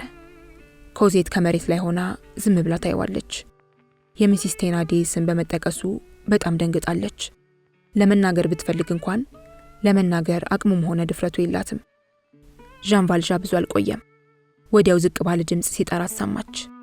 ጀርባሽን ለግድግዳ ስጪና ቁሚ ሲላት እንደታዘዘችው አደረገች። እንዳትናገሪ፣ እንዳትፈሪ አለ ዣን ቫልዣ ቀጠለና ከዚያም ኮዜት መሬት ለቃ ስትንጠለጠል ታወቃት። ከመቅጽበት የት እንዳለች ሳታውቅ ከግንቡ ጫፍ ደረሰች። ወዲያው ዣን ቫልዣ እቅፍ አደረገና በጀርባው አዘላት። እጆቿንም በግራ እጁ ያዘ። እርሱም እንደገመተው ከግንቡ ኋላ ቤቶች ነበሩ። በውስጥ በኩል የግንቡ ርቀት እስከዚህም ሩቅ አልነበረም። ርቀቱን አይኑን በማማተር ለካው። ልጅቷን እንዳዘለ ከአንደኛው ቤት ጣራ ላይ በቀላሉ ለማረፍ ቻለ። ከጣራ ላይ ሆኖ ሲመለከት ከአጥሩ ውጭ የፖሊሱ አዛዥ የዣቬርን ድምፅ በቀላሉ ሰማ። በየመንገዱና በየስርቻው ሁሉ ቶሎ ብላችሁ ፈልጉት፣ በየቤቱም እየገባችሁ ጠይቁ፣ ስለሚደርሰው ማንኛውም ነገር እኔ ኃላፊ ሆናለሁ ሲል ዣቬር እየጮኸ ተናገረ። በዚህ ጊዜ ዣን ቫልዣ የሚሆነውን ለመከታተል ከጣራው ላይ ቁጭ አለ። ኮዜትን በገመዱ አንጠልጥሎ የዛፍ ግንድ ይዛ በመውረድ መሬት እስክትደርስ በአይኑ ተከተላት። ኮዜት ጎብዛ ይሁን ወይም ፈርታ እንደሆነ አይታወቅም። ቃል አልተነፈሰችም። እጇን ሲጨብጣት ግን በጣም አልቧት ነበር። ዣን ቫልዣ ከጣራው ወርዶ ሲጓዝ ሰፋ ካለ አጥር ስፍራ ደረሰ። አካባቢው በጣም ጭር ያለ ነው። በመጀመሪያ ጫማውንና ካልሲውን ፈልጎ ካጠለቀ በኋላ ከኮዜት ጋር ከዛፍ ጥላ ስር ተቀመጡ። የሚሸሽ ሰው ምንጊዜም ቢሆን ያመለጠ ስለማይመስለው ዘውትር እንደፈራና እንደደነገጠ ይኖራል። ኮዜትም ስለፈራች ከዣን ቫልዣ ጉያ ስር ተሸጎጠች።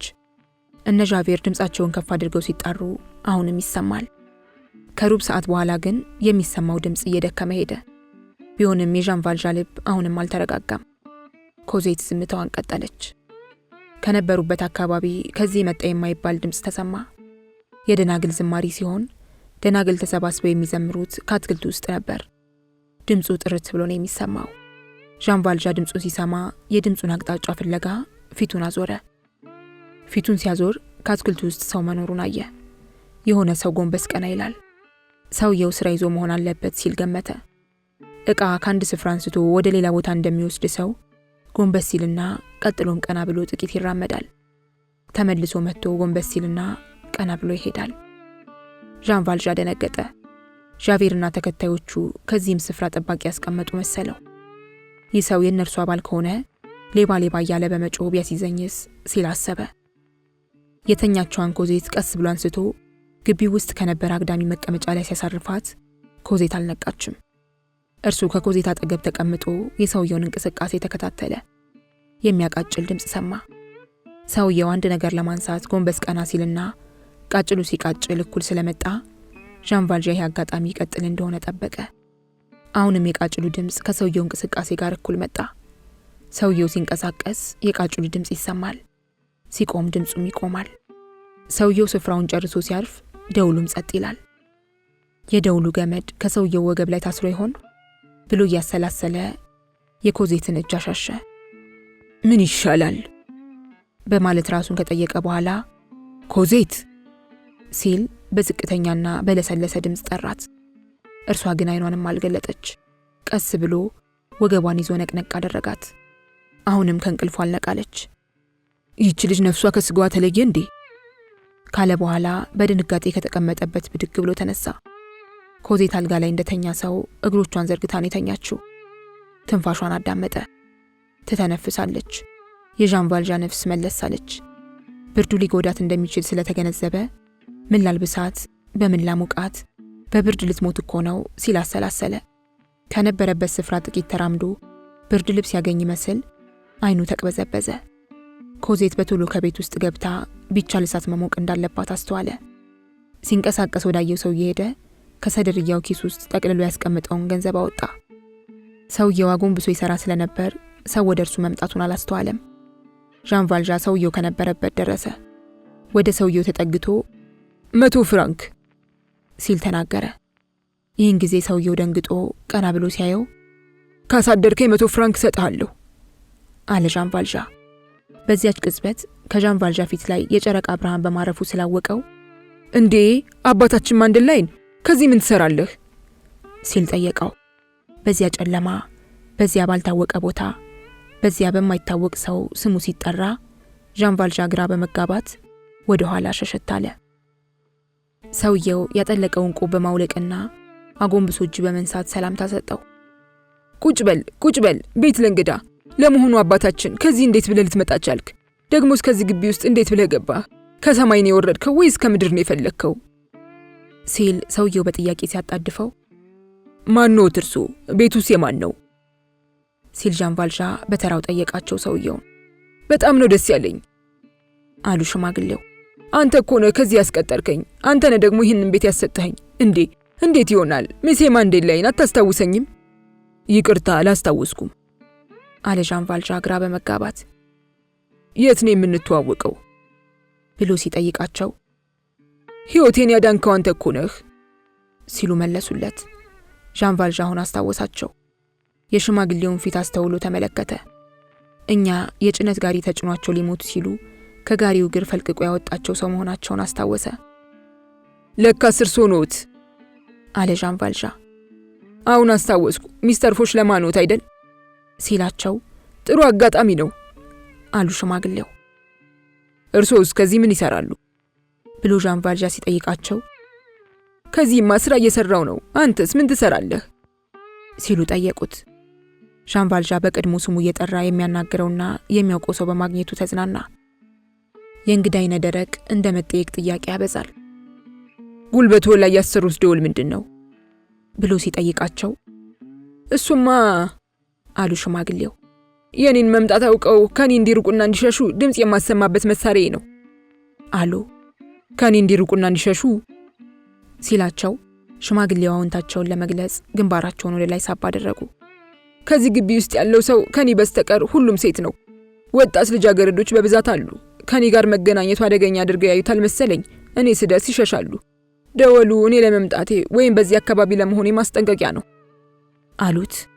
ቤቱ የኔ ነው ያሉኝ ብሎ ሲጠይቅ ምን ነው ታውቁ የለም እንዴ ባሉት ጊዜ የለም አላውቀውም አላቸው። ይሄኔ ምን ነው አንተ አይደለህም እንዴ ከገዳሙ ውስጥ እንድሰራ ያስገባኸኝ ሲሉ ተናገሩ። ምንም አያውቅም እንዴ ብለው ሳይታዘቡኝ ለምጠይቀው ጥያቄ ሁሉ መልስ ይስጡኝ ሲላቸው አንተ ካልክ እሺ፣ ይህ ገዳም እኮ በዚያን ጊዜ የፐቲ ፔክፐስ ገዳም ነበር የሚባለው ብለው መልስ ሲሰጡት ዣን ቫልዣን አስታወሰ። በአጋጣሚ እርሱ ከሚያውቀው ገዳም መግባቱን ተገነዘበ። ከ2 ዓመት በፊት ሽማግሌው የዕቃ መጫኛ ጋሪ ወድቆባቸው ሳለ የአካል ጉዳት ስለደረሰባቸው በአትክልተኛነት እንዲሰሩ ገዳሙ ይቀጥራቸው ዘንድ የድጋፍ ደብዳቤ ጽፎላቸው ነበር። የድጋፉ ደብዳቤ ነው እንግዲህ ገዳሙ ውስጥ እንዲቀጠሩ ይረዳቸው። የፔቲ ፐክፐስ ገዳም አለ ዣን ቫልዣን እርስ በራሱ ይነጋገር ይመስል። እንዴት አድርገህ ከዚህ ግቢ ውስጥ ልትገባ እንደቻልክ ንገረኝ እንጂ። መልአክ ለመሆን ስለማትችል ክንፍ አውጥተህ አልገባህም። በምንም መንገድ ደግሞ ወንድ ከዚህ ግቢ ውስጥ እንዲገባ አይፈቅዱም ሲሉት፣ ይኸው እርሶ ከዚህ ይኖሩ የለ አላቸው። ያለ እኔ እኮ ሌላ ወንድ የለም ሲሉት፣ እኔም ከዚህ ግቢ ውስጥ መኖር አለብኝ አላቸው። ያንተ ያለህ ሲሉ ሚስተር ፎሽለማ በመደነቅና በመገረም ተናገሩ። ዣን ቫልዣን ወደ ሽማግሌው ጆሮ ጠጋ ብሎ ዝቅ ባለ ድምፅ ምን ነው ሕይወቶውን ማዳኔን ረሱት እንዴ ብሎ ሲያስታውሳቸው፣ መዘንጋት አልነበረብኝም አሉ ሚስተር ፎሽለማ። እንግዲያውማ እኔ ለእርሱ ያደረግኩትን ዛሬ እርሶ ለእኔ ያድርጉ ሲላቸው፣ ፎሽለማ በተጨማደደ እጃቸው የሚንቀጠቀጠውን የዣን ቫልዣን እጅ ያዙ።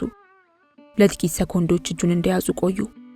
በመጨረሻ እኔ ለአንተ አንድ ነገር ማድረግ ከቻልኩ ፈጣሪ ባረከኝ ቀደሰኝ ማለት ነው። ያንተ ውለታ ተከፍሎ የሚያልቅ አይደለም። እኔም በተራዬ ሕይወትህን አድንልሃለሁ። ክቡር ከንቲባ፣ ሽማግሌው ባንተ ቁጥጥር ስር ነው አሉት። ለዚህ በመብቃታቸው መንፈሳቸው ረካ። ይህንን ሲናገሩ በጣም ደስ እያላቸው ነበር። ለመደሰታቸውም ፊታቸው መሰከረ። ምን እንዳደርግልህ ትፈልጋለህ ሲሉት፣ ግድ የለም አስረዳውታለሁ ካላቸው በኋላ ለመሆኑ አንድ ክፍል ይኖሮታል ብሎ ሲጠይቃቸው፣ ከዚያ ጥግ አንዲት የማትረባ ክፍል ብትኖርም እርሷ ሰው የሚኖርባት ቤት አትመስልም። እኔ ያለሁበት ቤት ግን 3 ክፍል አለው በማለት መለሱለት። በእርግጥም የሰውየው ቤት የማይረባና ደረጃው ዝቅ ያለ ነበር። ሆኖም ግን በአቀማመጡ ለሰው መደበቂያ እንዲሆን ሆነ ተብሎ የተሰራ ይመስላል። ካሳቻ ቦታ ላይ ነው የተገነባው። ዣን ቫልዣን ከዚያ ከተከበረ ግቢ ውስጥ ሲገባ ያልታየው በዚህ ምክንያት ሊሆን ይችላል። ጥሩ ነው አለ ዣን ቫልዣን። አሁን 2 ነገር ነው የምጠይቀውት ሲላቸው፣ እነርሱ ምንና ምን ናቸው ክቡር ከንቲባ ብለው ከጠየቁት በኋላ ብቻ እርሶ እያልክ ባትጠራይ ደስ ይለኛል ሲሉ አሳሰቡት። እሺ ማሳሰቢያህን ተቀብያለሁ። አንደኛ አሁን ስለ ራሴ የምነግርህን ለማንም እንዳታወራ። ሁለተኛ እኔ ከምነግርህ ውጭ ስለኔ ለማወቅ እንዳትሞክር ባላቸው ጊዜ፣ አንተን ደስ እንዳለህ የሚያሳፍር ነገር እንደማትሰራና የእግዚአብሔር ሰው እንደሆንክ አውቃለሁ። ከዚህም በላይ ከዚህ ቤት እንድገባ የረዳኸኝ ሰው በመሆንህ ቤቴ ቤትህ ይሆናል፣ እኔም ጭምር ያንተው ነኝ በማለት ታማኝነታቸውን አጠናከሩለት። በጣም ጥሩ፣ ና አሁን ተከተለኝ፣ ልጅቷን እናምጣት። እንዴ ልጅም አለች አሉ ሽማግሌው በመገረም። ከዚያም ውሻ ጌታዋን ተከትላ እንደምትሄድ ሁሉ ሰውየውም ሌላ ቃል ሳይናገሩ ዣን ቫልዣን ተከትለው ወጡ። ከግማሽ ሰዓት በኋላ እሳት ተቀጣጥሎ ኮዜት እሳት ትሞቅ ጀመር። ሽማግሌው ኮዜትን አልጋ ላይ ያስተኟት። ዣን ቫልዣን ወደ ግቢው ወርውሯቸው የነበሩትን ዕቃዎቹን አግኝቶ ይዟቸው ተመለሰ። ሽማግሌው ከጉልበታቸው ላይ ያሰሩትን ቃጭል ፈተው አስቀመጡ። ከዚያም 2 ሽማግሌዎች ጨዋታ ቀጠሉ። የሚገርም ነው ክቡር ከንቲባ፣ በመጀመሪያ ላወከኝም ነበር። ሰዎች ሕይወታቸውን ካዳንክላቸው በኋላ ትረሳቸዋለህ እንዴ? ይሄ ደግ አይደለም። እነርሱ ግን አይረሱም። አንተ የምትረሳ ሰው አይደለህም። ምዕራፍ 12 ገዳሙ። ዣን ቫልዣን ለመተኛት አይኑን ከመጨፈኑ በፊት ከዛሬ ጀምሮ ከዚህ ይኖራሉ ብሎ ሲናገር እነዚያ ቃላት የሚስተር ፎሽለማን ጭንቅላት ክፉኛ በጠበጡት። ሁለቱም ሽማግሌዎች እንቅልፍ ሳይወስዳቸው ያደሩት። ዣቬር ፍለጋውን እንደሚያጧጡፍና እንዲሁም ኮዜትና ዣን ቫልዣን ወደ ከተማ ከተመለሱ እንደሚያዙ ዣን ቫልዣን ያውቃል። ለዚህም ነበር እንቅልፍ ሳይወስደው ያደረውና ከገዳሙ መቆየት እንደሚሻል ያመነው። ሆኖም ገዳሙ ለመደበቅ አመቺ ስፍራ ቢሆንም ከዚያ ወንድ ስለማይገባ አደገኛ ነው። ከገዳሙ ውስጥ መኖሩ ከታወቀ በወንጀል ተከሶ ይታሰራል። ሚስተር ፎሽለማ የዣን ቫልዣን ከዚያ መኖር አደገኛነት ስለገባቸው ነው እንቅልፍ ሳይወስዳቸው ያደሩት። ለመሆኑ ከንቲባው ከዚያ እንዴት ሊገባ ቻለ? ገዳሙ ዙሪያውን በግንብ አጥር በመታጠሩ ማንም ከዚያ ሊገባ አይችልም። ልጅቷን ከየት አመጣት? መቼስ ማንም ቢሆን ልጅ አዝሎ ከግንብ ላይ ሊወጣ አይችልም። ልጅቷስ የማን ልጅ ናት? ከየት ነው የመጡት? ምናልባት ገንዘብ አጉድሎ እየሸሸ ይሆን? ወይስ በፖለቲካ ጉዳይ እየተፈለገ ነው? ገዳሙን የመረጠው ጥሩ የመደበቂያ ስፍራ ስለሆነ ይሆን? ሲሉ ሚስተር ፎሽለማ ብዙ ተመራመሩ። መሴ ማንዴላን ከሞት ያዳነኝ ሰው ስለሆነ አሁን የእርሱን ሕይወት ማዳን የኔ ተራ ነው በማለት ዣን ቫልዣን ለመርዳት ወሰኑ። ለሕይወቱ ሳይሳሳ ያንን የሚያህል ጭነት ከጫነው ጋሪ ስር ገብቶ ነው ሕይወቴን ያዳናት። ነገር ግን እርሱን ከዚህ ማኖር ደግሞ ታላቅ ወንጀል ነው። ብያዝ ምን እመልሳለሁ ሲሉ ብዙ አሰቡ፣ ተጨነቁ። ሽማግሌው ባፈጣጠራቸው ለሰው የሚጨነቁና ይሉኝታ የሚያጠቃቸው ሰው ስላልነበሩ በእድሜ እየገፉ ቢሄዱም ስለ ሌላው ሰው ምን አስጨነቀኝ የሚል ስሜት ተሰማቸው። ቢሆንም የአካል ጉዳት ደርሶባቸው ከገዳሙ ውስጥ ለ2 ዓመት ስለኖሩና ስለ ሕይወት የነበራቸው አመለካከት ስለተለወጠ ሕይወታቸውን ለመሴ ማንዴላን ለመሰዋት ወሰኑ። ሚስተር ፎሽለማ ቀስ ብለው በር ሲያንኳኩ ይግቡ የሚል መልስ ከውስጥ ሰሙ።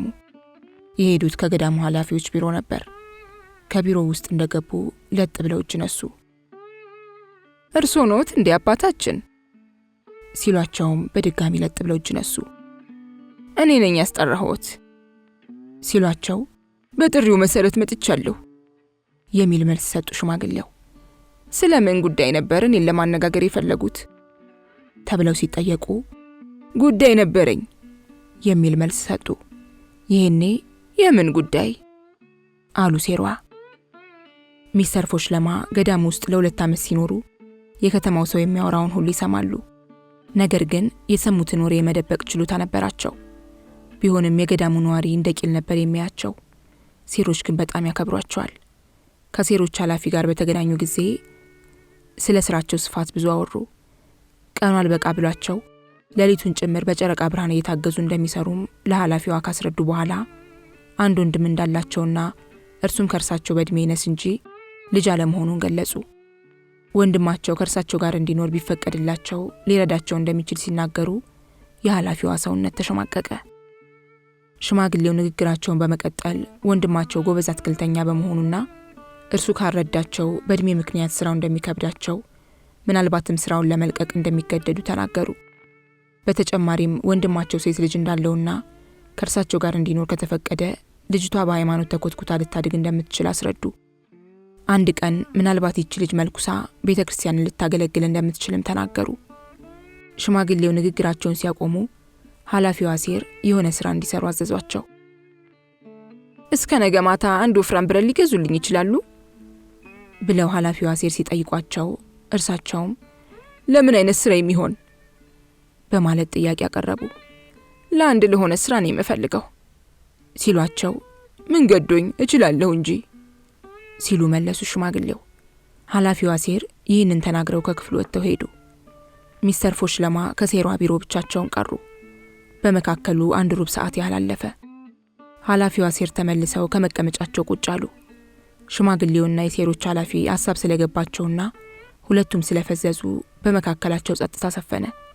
በመጨረሻ ግን አባታችን የጸሎት ቤቱን ያውቁታል ብለው ኃላፊዋ ሲጠይቋቸው አዎንታዊ መልስ በመስጠታቸው ከዚያ ይሄዳሉ አሏቸው። ኃላፊዋ ሴር ከአንዴም ሁለቴ ከሁለቴም 3 ሄጃለሁ።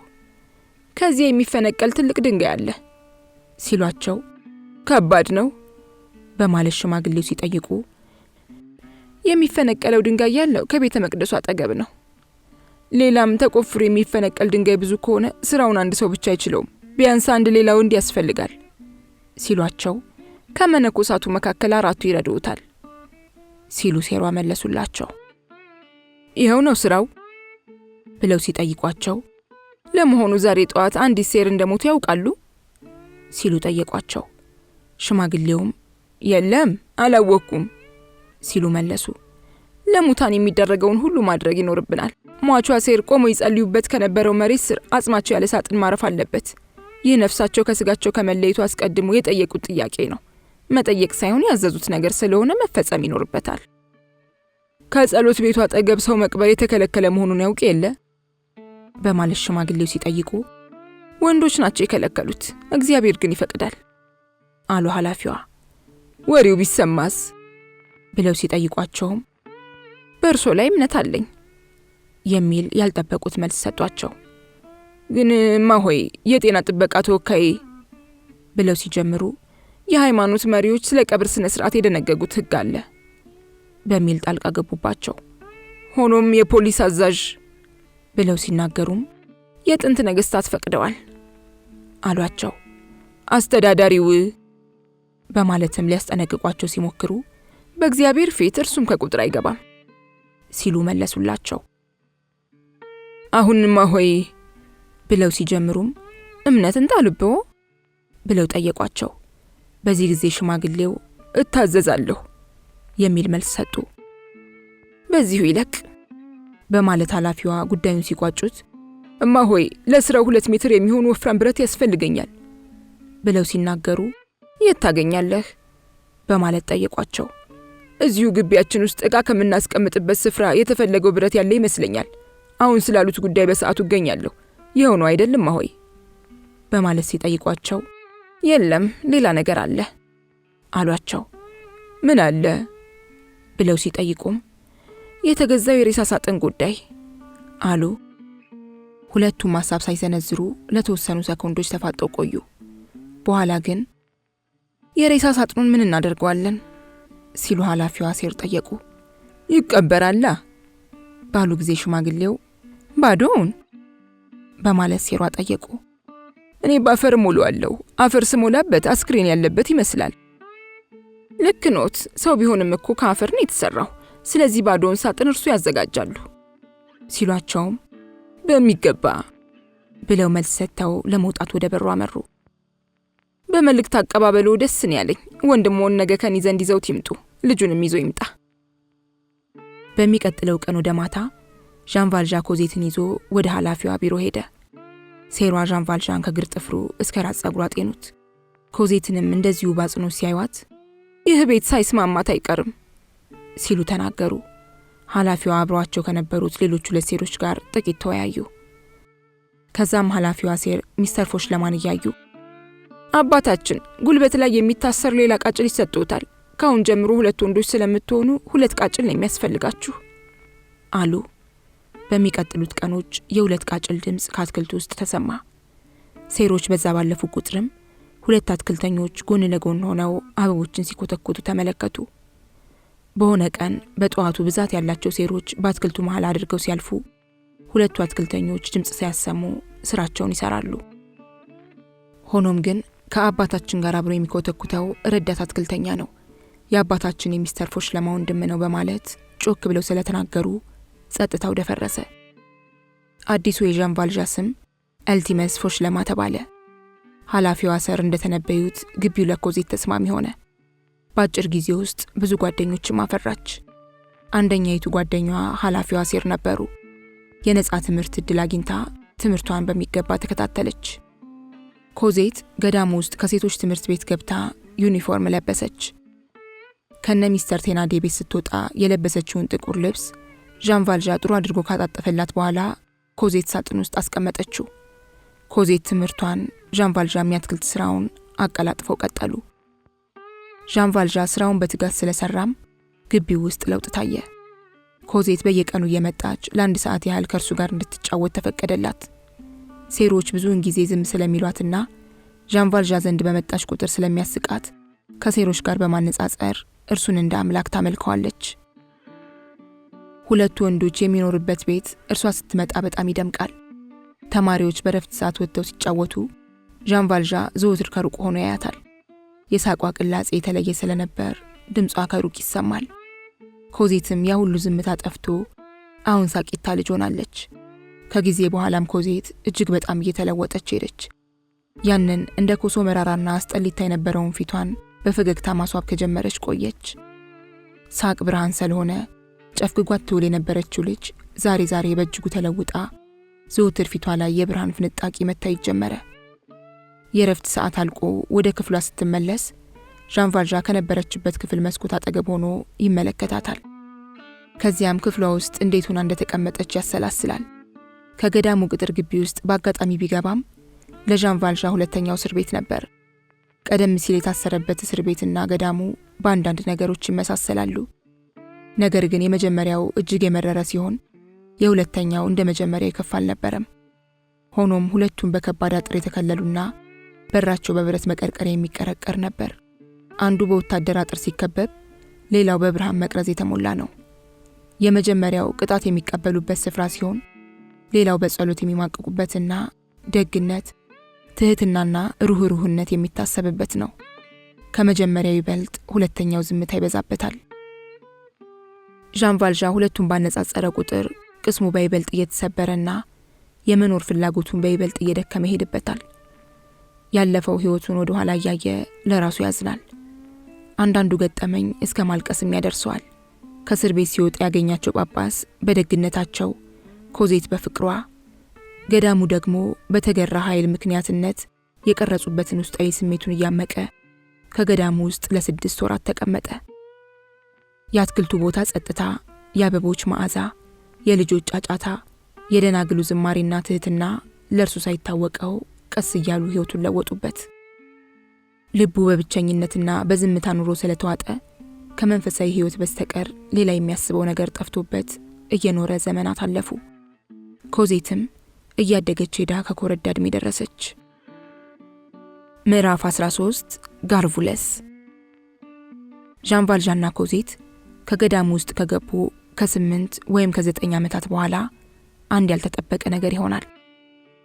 የ11 ወይም የ12 ዓመት ልጅ የተቀዳደደ የትልቅ ሰው ጫማ አጥልቆና ልብስ ለብሶ ከዋና ጎዳና ላይ ሲንቋለል ይታያል። ይህ ልጅ ልብሱን ያገኘው ከአባቱ ወይም ከአያቱ ሳይሆን ለነፍሱ ካደረ መንገደኛ ነው። እናትና አባቱ ግን በህይወት አሉ። አባቱ ስለ ልጁ ደንታ የለውም። እናቱን ብትሆን እስከዚህም አትወደውም። እናትና አባት እያላቸው ቤተሰቦቻቸው የትም እንደሚጥሏቸው ልጆች የሚታዘንለት ልጅ ነው። ልጁ መንገድ ለመንገድ ሲዞር በጣም ደስ ይለዋል። እናቱና አባቱ ናቸው ከቤት አስወጥተው የትም የጣሉት። ሆኖም መንገድ ላይ የተነጠፈው ድንጋይ እንደ እናቱ ልብ የጠጠረና የደነደነ አድርጎ አይቆጥረውም። ልጁ በጣም ቀልጣፋ፣ ንቁና ጮካ ልጅ ቢሆንም ታሞ የዳነ ይመስል ሰውነቱ ከመገርጣት አልፎ በጣም ከስቷል። ይህ ልጅ ይሮጣል፣ ይዘላል፣ ይጫወታል፣ ይዘፍናል። የማያደርገው ነገር የለም። ሲያመቸው ይሰርቃል፣ ሳያመቸው ይለምናል። አንዳንዴም ይቆምራል። ከጮሌነቱ ብዛት የተነሳ አንተ ልጅ እያሉ ሲጠሩት ከመቅጽበት ከች ይላል። የሚለብሰው ልብስ፣ የሚበላው ምግብ፣ የሚጠለልበት ማደሪያ፣ የሚወደውና የሚያፈቅረው ሰው የለም። ነገር ግን ነፃ ሆኖ በመኖሩ ደስተኛ ነው። ከእንደዚህ ያሉ ፍጥሯን ላይ ማህበረሰቡ ይጨክናል። መጨከን ብቻ ሳይሆን አድቅቆም ይፈጫቸዋል። አልፎ አልፎ ግን ልጆች ከእንደዚህ አይነቱ ጭካኔ የሚያመልጡበት ጊዜ አለ። በእድሜ አነስተኛ ከሆኑም በመጠኑ እንኳን ቢሆን ህብረተሰቡ ያዝንላቸዋል። ልጆቹም ማምለጫ ቀዳዳ ያጡም። ሆነም ቀረም ይህ ብቸኛ ልጅ በየ2 እና 3 ወር አሁንስ እናቴ ዘንድ ሄዳለሁ እያለ ይዝታል። ለራሱም ቃል ይገባል። ወደ ቤተሰቡ ለመሄድ መንገድ ጀምሮ ከተወሰነ ስፍራ ሲደርስ ግን ወዴት ነው የሚሄደው እያለ ራሱን በመጠየቅ ከደረሰበት ይቆማል። ቆም ብሎ ራሱን የጠየቀው ካሁን ቀደም ከጠቀስነው የቤት ቁጥር 5052 ቤት በራፍ ነበር። ከቤቱ በራፍ ላይ የሚከራዩ ክፍሎች የሚል ጽሑፍ ተንጠልጥሏል። ዣን ቫልዣን ከዚህ ቤት ውስጥ ክፍሎች በተከራየበት ጊዜ የነበረች የቤቱ ጠባቂ አሁን የለችም፣ ሞታለች። ሌላ እርሷን የምትመስል ሴት ተክታ ትሰራለች። ስሟም መዳም ቡርዥዋ ይባላል። ከዚያ ቤት ውስጥ ክፍል ከተከራዩት ሰዎች መካከል አንዱ 4 አባላት ያሉት የመናጢ ድሃ ቤተሰብ ነው። ቤተሰቡ ማለት እናት፣ አባትና 2 ከወረዳ ሴቶች ልጆች የሚኖሩበት ከአንዲት አነስተኛ ክፍል ውስጥ ሲሆን መንገድ ለመንገድ የሚከራተተው ልጅም ከዚህ ቤተሰብ የተወለደ ነው። ልጁ ከቤተሰቡ ቤት በራፍ ሲደርስ ልግባ ወይስ አልግባ እያለ ከህሊናው ጋር ይሟገታል። ቢገባ ያው የተለመደው ኩርፊያና ዱላ ይጠብቀዋል። ገና ከቤቱ ሲገባም የሚጠብቀው ጥያቄ ከየት መጣህ የሚል ሲሆን መልሱም ያው ከበረንዳ የሚል ይሆናል። ከቤቱ ሲወጣም የሚጠየቀው ጥያቄ ያው የተለመደው ወዴት ነው የምትሄደው ይሆናል። መልሱም ያው የተለመደው ወደ በረንዳ የሚል ነው። እናቱ ይህን ጊዜ ተመልሰ የምትሄድ ከሆነ አሁን ለምን መጣህ ብላ ትጠይቀዋለች። እውነተኛ የአባትና የእናት ፍቅር ምን እንደሆነና ምን እንደሚመስል ስለማያውቅ ልጁ በዚህ ቅር አይሰኝም። እናቱ የልጁ እህቶችን ትወዳቸዋለች እንጂ ለወንዱ ልጇ ደንታ የላትም። ልጁ የሚጠራው በወለደው አባቱ ስም ሳይሆን በሌላ ነው። ብዙውን ጊዜ የተበላሸና የተመሰቃቀለ ኑሮ የሚኖሩ ሰዎች ዘራቸውን መቁጠርም ሆነ ማሳወቅ አይፈልጉም። ቤተሰቦቹ የሚኖሩበት ክፍል ከአንድ ጥግ ሲሆን በሌላ አቅጣጫ ጥግ ይዞ ክፍል የተከራየ ወጣት ማሪየስ ይባላል። ለመሆኑ ማሪየስ ማን ነው? የታወቁ ቡርዥዋ። ፓሪስ ከተማ ውስጥ ለብዙ ዓመታት ከኖሩ ሰዎች መካከል አንዱ ሜሴ ጊልኖርማንድ የሚባል ሽማግሌ ነበሩ። በ1831 ዓመተ ምህረት ለረጅም ዘመን ኖረዋል ተብለው ከሚጠቀሱት ሰዎች መካከል አንዱ እኚህ ሰው ናቸው። እድሜያቸው እጅግ በጣም በመግፋቱ ትውልድ የተላለፈበት በሚል ቅጽል ስም ይታወቃሉ። ሰውየው በ18ኛው መቶ ክፍለ ዘመን የኖሩ ቡርዣዎች ርዝራዥ በመሆናቸው ብዙ ሀብት አላቸው። እድሜያቸው ወደ 90 ዓመት ይሆናል። ቶሎ የመቆጣት ባህሪና የስሜት ተገዥነት ያጠቃቸዋል። ሲናገሩ በጣም ይጮሃሉ። በዚህ እድሜያቸው ብዙ ይበላሉ፣ ይጠጣሉ። ሲራመዱ ቀጥ ብለው ነው። ከ30 ጥርሶቻቸው መካከል አንዱም አልወለቀም። አይኖቻቸውም አልደከሙም። ሲያነቡ ብቻ ነው መነጽር የሚያደርጉት። ገቢያቸው ከፍተኛ ቢሆንም ድሃ እንጂ ሀብታም ነኝ አይሉም። አሽከሮቻቸው መደብደብና ማንቋሸሽ ያስደስታቸዋል። እድሜዋ ከ50 ዓመት በላይ የሆነች ሴት ልጅ አለቻቸው። ሲከፋቸው ልጃቸውን ከመቆጣት አልፈው ባለንጋ ይገርፏታል። በእርሳቸው አይን ልጃቸው የ50 ዓመት ሳይሆን የ8 ዓመት ልጅ ናት። ሰውየው የሚኖሩት በራሳቸው ቤት ሲሆን ቤቱ ባለ ብዙ ፎቅ ነው። ቅጥር ግቢው እጅግ በጣም ሰፊ ሲሆን በሚያማምሩ ዛፎችና አበቦች አሸብርቋል። ሽማግሌው በወጣትነት ዘመናቸው ብዙ ሴቶች አታለዋቸዋል። ሆኖም አሁንም ቢሆን በ90 ዓመታቸው ራሳቸውን እንደ ወጣት አድርገው ነው የሚቆጥሩት። አለባበሳቸውም እንደ ወጣት ነው።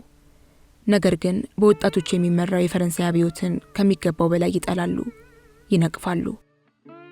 አንድ ሰው የንግስታትን አገዛዝ ነቅፎ ሪፐብሊክ የሚመሰርትበትን ሁኔታ ቢናገር ከመቅጽበት ፊታቸው ተለዋውጦ አይናቸው ደም ይለብሳል። ይህን ሲሰሙ እጅግ ስለሚቆጡ ራሳቸውን እስከ መሳት የሚደርሱበት ጊዜም ነበር። አሽከሮችና የቤት ሰራተኞች በብዛት አሏቸው። ሰራተኞቹን በጎሳቸው እንጂ በስማቸው መጥራት አይወዱም። ለምሳሌ ከዕለታት ባንዱ ቀን የወጥ ቤት ሰራተኛ ለመቅጠር ፈልገው ሰዎችን ያነጋግራሉ። ደሞዝ ስንት ትጠይቂያለሽ? ብለው አንዷን ሲጠይቋት 50 ፍራንክ ትላቸዋለች። ቀጥለውም ስምሽ ማን ነው ሲሏት ኦሎምፒ አለች። በዚህ ጊዜ 50 ፍራንክ እንከፍልሻለን፣ ስምሽ ግን ኒኮሊት ይሆናል አሏት። ሊኮኒት የጎሳዋ ስም መሆኑ ነው። ሰውየው በጊዜያቸው 2 ሚስቶች ነበሯቸው። ከሁለቱም አንዳንድ ልጅ ሲወልዱ አንደኛዋ ልጃቸው በ30 ዓመቷ ሞተች። ይህች ልጅ ባላግብታ ነበር። ባሏን ያገባችው አፍቅራና ተፈቅራ ወይም በአጋጣሚ ይሁን በቅጡ አይታወቅም። ባሏ ወታደር ነበር። ትንሿ ልጃቸው በልጅነቷ ባል ስታገባ ታላቋ ግን ቆማ ትቀራለች። በዚህም ምክንያት ሊሆን ይችላል ትልቋ ልጃቸው ዘወትር ትተክዛለች። ቢሆንም ግን የምትተክዝበትን ትክክለኛ ምክንያት ከራሷ በስተቀር ማንም አያውቅም። ሕይወቷ በድል ለመሆኑ ፊቷ ይመሰክራል። በታሪኩ መጀመሪያ ያየናቸው ሊቀ ጳጳስ ከእህታቸው ጋር እንደኖሩ ሁሉ እኚህ ከበርቴም ከልጃቸው ጋር ነው አብረው የሚኖሩት። አባትና ልጅ ኑሯቸውን ለማሟላት አንዱ ሌላውን ይደግፋል። ከቤታቸው ውስጥ ከሁለቱ ሌላ አንድ ልጅም ነበር። ይህ ልጅ ነጻነት ተነፍጎት በመሽቆጥቆጥና በመንቀጥቀጥ ነው ያደገው። ሚስተር ጊልኖርማንድ ልጁን በቁጣ እንጂ በለዘባ አንደበት አናግረውት አያውቁም። ናበል ወሮ በላ፣ ከዚህ ጥፋ፣ ዱርዬ፣ መልስ እንጂ አህያ፣ ሌላም ሌላ ልጁ ዘወትር የሚሰማቸው ቃላት ነበሩ። ሽማግሌው በተጠቆመው አይነት ልጁን በቁጣ ሲጠሩትና ሲያናግሩት በእጃቸው ለበቅና እርጩሜ ይዘው ነው። ልጁ ሰውየውን እንደ አምላክ ነው የሚያያቸው። ልጁ የሽማግሌ ልጅ ሲሆን ስለ ልጁ ወደፊት ብዙ እንሰማለን። ምዕራፍ 14 አያትና የልጅ ልጅ። ቬርኖን ከምትባል ትንሽ ከተማ ያለፈ ሁሉ አንድ ወደ 50 ዓመት ዕድሜ ያለው የሚመስል ከእድሜው በላይ ያረጀ፣ የተጨማደደ ቆብ ያጠለቀ፣ የተቦጫጨቀ ልብስ የለበሰ፣ ፊቱ በፀሐይ ኃይል የጠቆረ፣ ፊቱ ላይ ትልቅ ጠባሳ ያለው፣ ወገቡ የጎበጠ፣ ጸጉሩ የሸበተ፣ ዘወትር አካፋና አትክልት መከርከሚያ ይዞ የሚራመድ፣ ከሴን ወንዝ አካባቢ የማይጠፋ ሰው ሳያይ አያልፍም። የተጠቀሰው ግለሰብ በ1817 ዓመተ ምህረት እጅግ አነስተኛ ከሆነ ቤት ውስጥ ከአንዲት አሮጊት አይሏት ልጅ፣ ቆንጆ አይሏት ፉንጋ፣ ከበርቴ አይሏት ድሃ፣ ከተማ አይሏት ገጠሬ ሴት ጋር በድህነት እየማቀቀ አብሮ ይኖራል።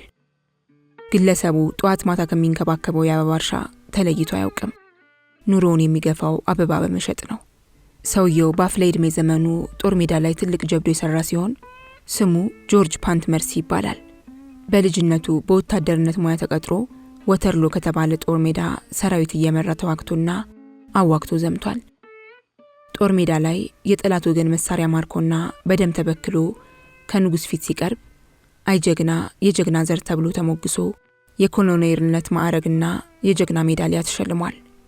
የማዕረግ እድገትና ሽልማት ሲሰጠውም ግርማዊ ሆይ በባል አልባ ባለቤቴ ስም አመሰግናለሁ ሲል ተናግሯል። ጀግናው ይህን ካለ ከጥቂት ደቂቃ በኋላ ህሊናውን ስቶ ከመሬት ላይ ይዘረራል። ያ ጀግና ወታደር ነው ዛሬ አበባ ሻጭ ሆኖ በችግር የሚኖረው። ጆርጅ ፓንትመርሲ በጦርነቱ ስለተጎዳ እጅግ አነስተኛ የሆነ የጥሮታ አበል ተፈቅዶለት ወደ ቬርኖን ከተማ እንዲመለስ ይደረጋል። የሚያሳዝነው ግን ምንም እንኳን ሹመትና ሜዳሊያ ቢሰጠውም ንጉሱ ቃላቸውን አጥፈው እነዚህ ነገሮች ያስገኙት የነበረውን ጥቅም አልሰጡትም። ሆኖም ሰውየው ወደ ውጭ በወጣ ቁጥር የጀግንነት ሜዳሊያውን ሳያጠልቅ ከቤቱ አይወጣም። የጥሮታው ገንዘብ እጅግ አነስተኛ ስለነበር ዝቅተኛ የሆነ ቤት ተከራይቶ ሲኖር የከበርቴው ሜሴ ጊልኖርማንድ ልጅ ተወደውና እርሷን ያገባል። የከበርቴው ልጅ ይህን መናጤ ድሃ በማፍቀሯ አባቷ ከማዘን አልፈው እጅግ ይናደዳሉ። ሆኖም እርሷ ከፈለገች መቼስ ምን ይደረጋል በሚል በጋብቻ ይስማማሉ። የሚያሳዝነው ግን ልጅቷ ምንም እንኳን እጅግ ተናፋቂና ተወዳጅ ልጅ ብትሆንም ብዙ አልኖረችም። በ1815 ዓመተ ምህረት ህፃን ልጅ ጥላ ከዚህ ዓለም በሞት ተለየች። ህፃኑ የኮሎኔሉን የብቸኝነት ኑሮ ለመለወጥ የደስታ ምንጭ መሆን ሲገባው ይህም ሊሆን አልቻለም። አያቱ ልጁ ለኔ ካልተሰጠኝ ሀብቴን አላወርሰውም ስላሉ ልጁ ከአባቱ ተነጠለ። አባቱ ጥያቄውን የተቀበለው ለልጁ በማሰብ ሲሆን የልጁን ፍቅር ለማግኘት ባለመቻሉ የእርሱን ፍቅር በአበባ ፍቅር ለወጠው። ከበርቴው ሽማግሌ ከሴት ልጃቸው ባለቤት ጋር የቀረበ ግንኙነት አልነበራቸውም። ለእርሳቸው ኮሎኔል ጆርጅ ማለት ሽፍታ ማለት ሲሆን ኮሎኔሉም ሽማግሌውን ነገር እንደማይገባቸው ደደብ ሰው አድርጎ ነበር የሚቆጥራቸው። ሜሴ ጊልኖርማንድ ሁኔታ ካላስገድዳቸው ወይም ለመፎተት ካልሆነ በስተቀር የኮሎኔሉን ስም ማንሳት አይፈልጉም። አባት ልጄን ካላየው ወይም ካላነጋገርኩ ብሎ ካስቸገረ ልጁ የአያቱን ሀብት ሊወርስ እንደማይችል በማስጠንቀቅ በቅድሚያ ተገልጾለታል። ኮሎኔሉ ይህን ውሳኔ ተቀብሎ በመስማማቱ ምናልባትም ጥፋተኛ ሊሆን ይችላል። ቢሆንም ግን ይህን ግዳጅ የተቀበለው ለልጁ በማሰብና የራሱን ደስታ በመሰዋት ሲሆን የወሰደውም እርምጃ ትክክል መሆኑን ስላመነ ነበር።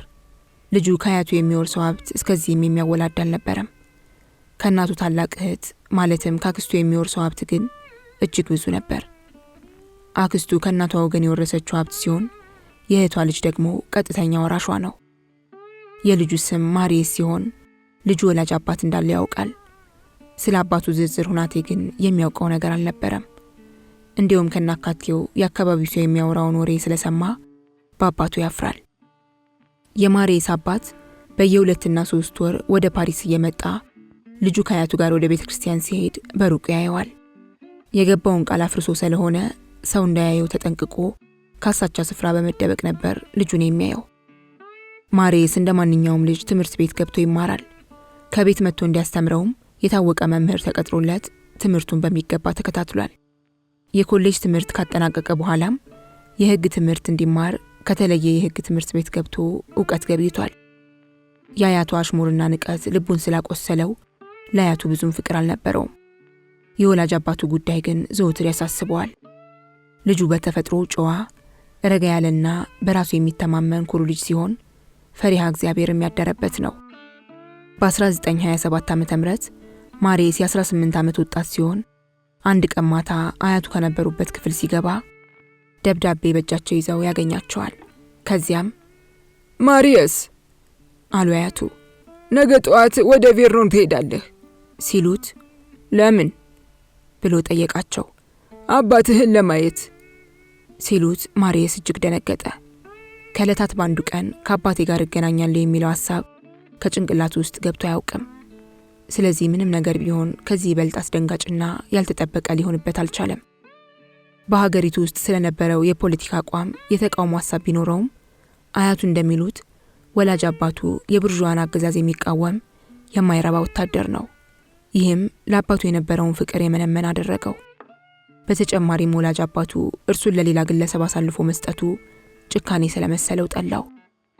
በዚህም አባቴ ይወደኝም ሲል ደመደመ።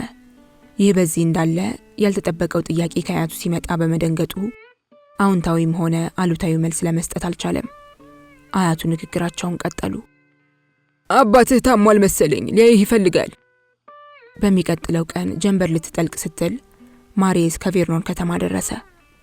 በመጀመሪያ ያገኘውን ሰው የሜሴ ፓንትመርሲን ቤት የት እንደሆነ ያውቃሉ ሲል ጠየቀው።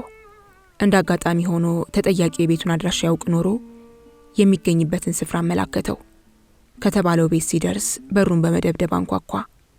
አንዲት ሴት በሩን ከፈተችለት። ሜሴ ፓንትመርሲ አለ ብሎ ማሪየስ ሲጠይቃት ሴትየዋ ደንግጣ መልስ ሳትሰጠው ዝም ብላ ቆመች። አለ እንዴ ብሎ በድጋሚ ሲጠይቃት አባቱ ለመኖሩ ግንባሯን ወደ ላይ በመግፋት አረጋግጠችለት። ላነጋግረው እችላለሁ በማለት ሲጠይቃትም ሊያነጋግረው እንደማይችል ጭንቅላቷን በመነቅነቅ ገለጸችለት። እኔ እኮ ልጁ ነኝ አለ ማሪየስ። እንደምመጣ ደግሞ ስለሚያውቅ ይጠብቀኛል። ከእንግዲህ ወዲህ አይጠብቅህም ስትለው አተኩሮ ተመለከታት። ቀደም ሲል ታለቅስ እንደነበር አይኖቿ አጋለጡ። ሴትየዋ ወደ አንድ ክፍል እንዲገባ አመላከተችው። ከክፍሉ ውስጥ ሲገባ 3 ሰዎች እንዳሉ ተገነዘበ። አንደኛው ሰውዬ ቆሟል፣ ሌላው ተንበርክኳል፣ 3ኛው ከመሬት ላይ ተንጋሎ ተኝቷል።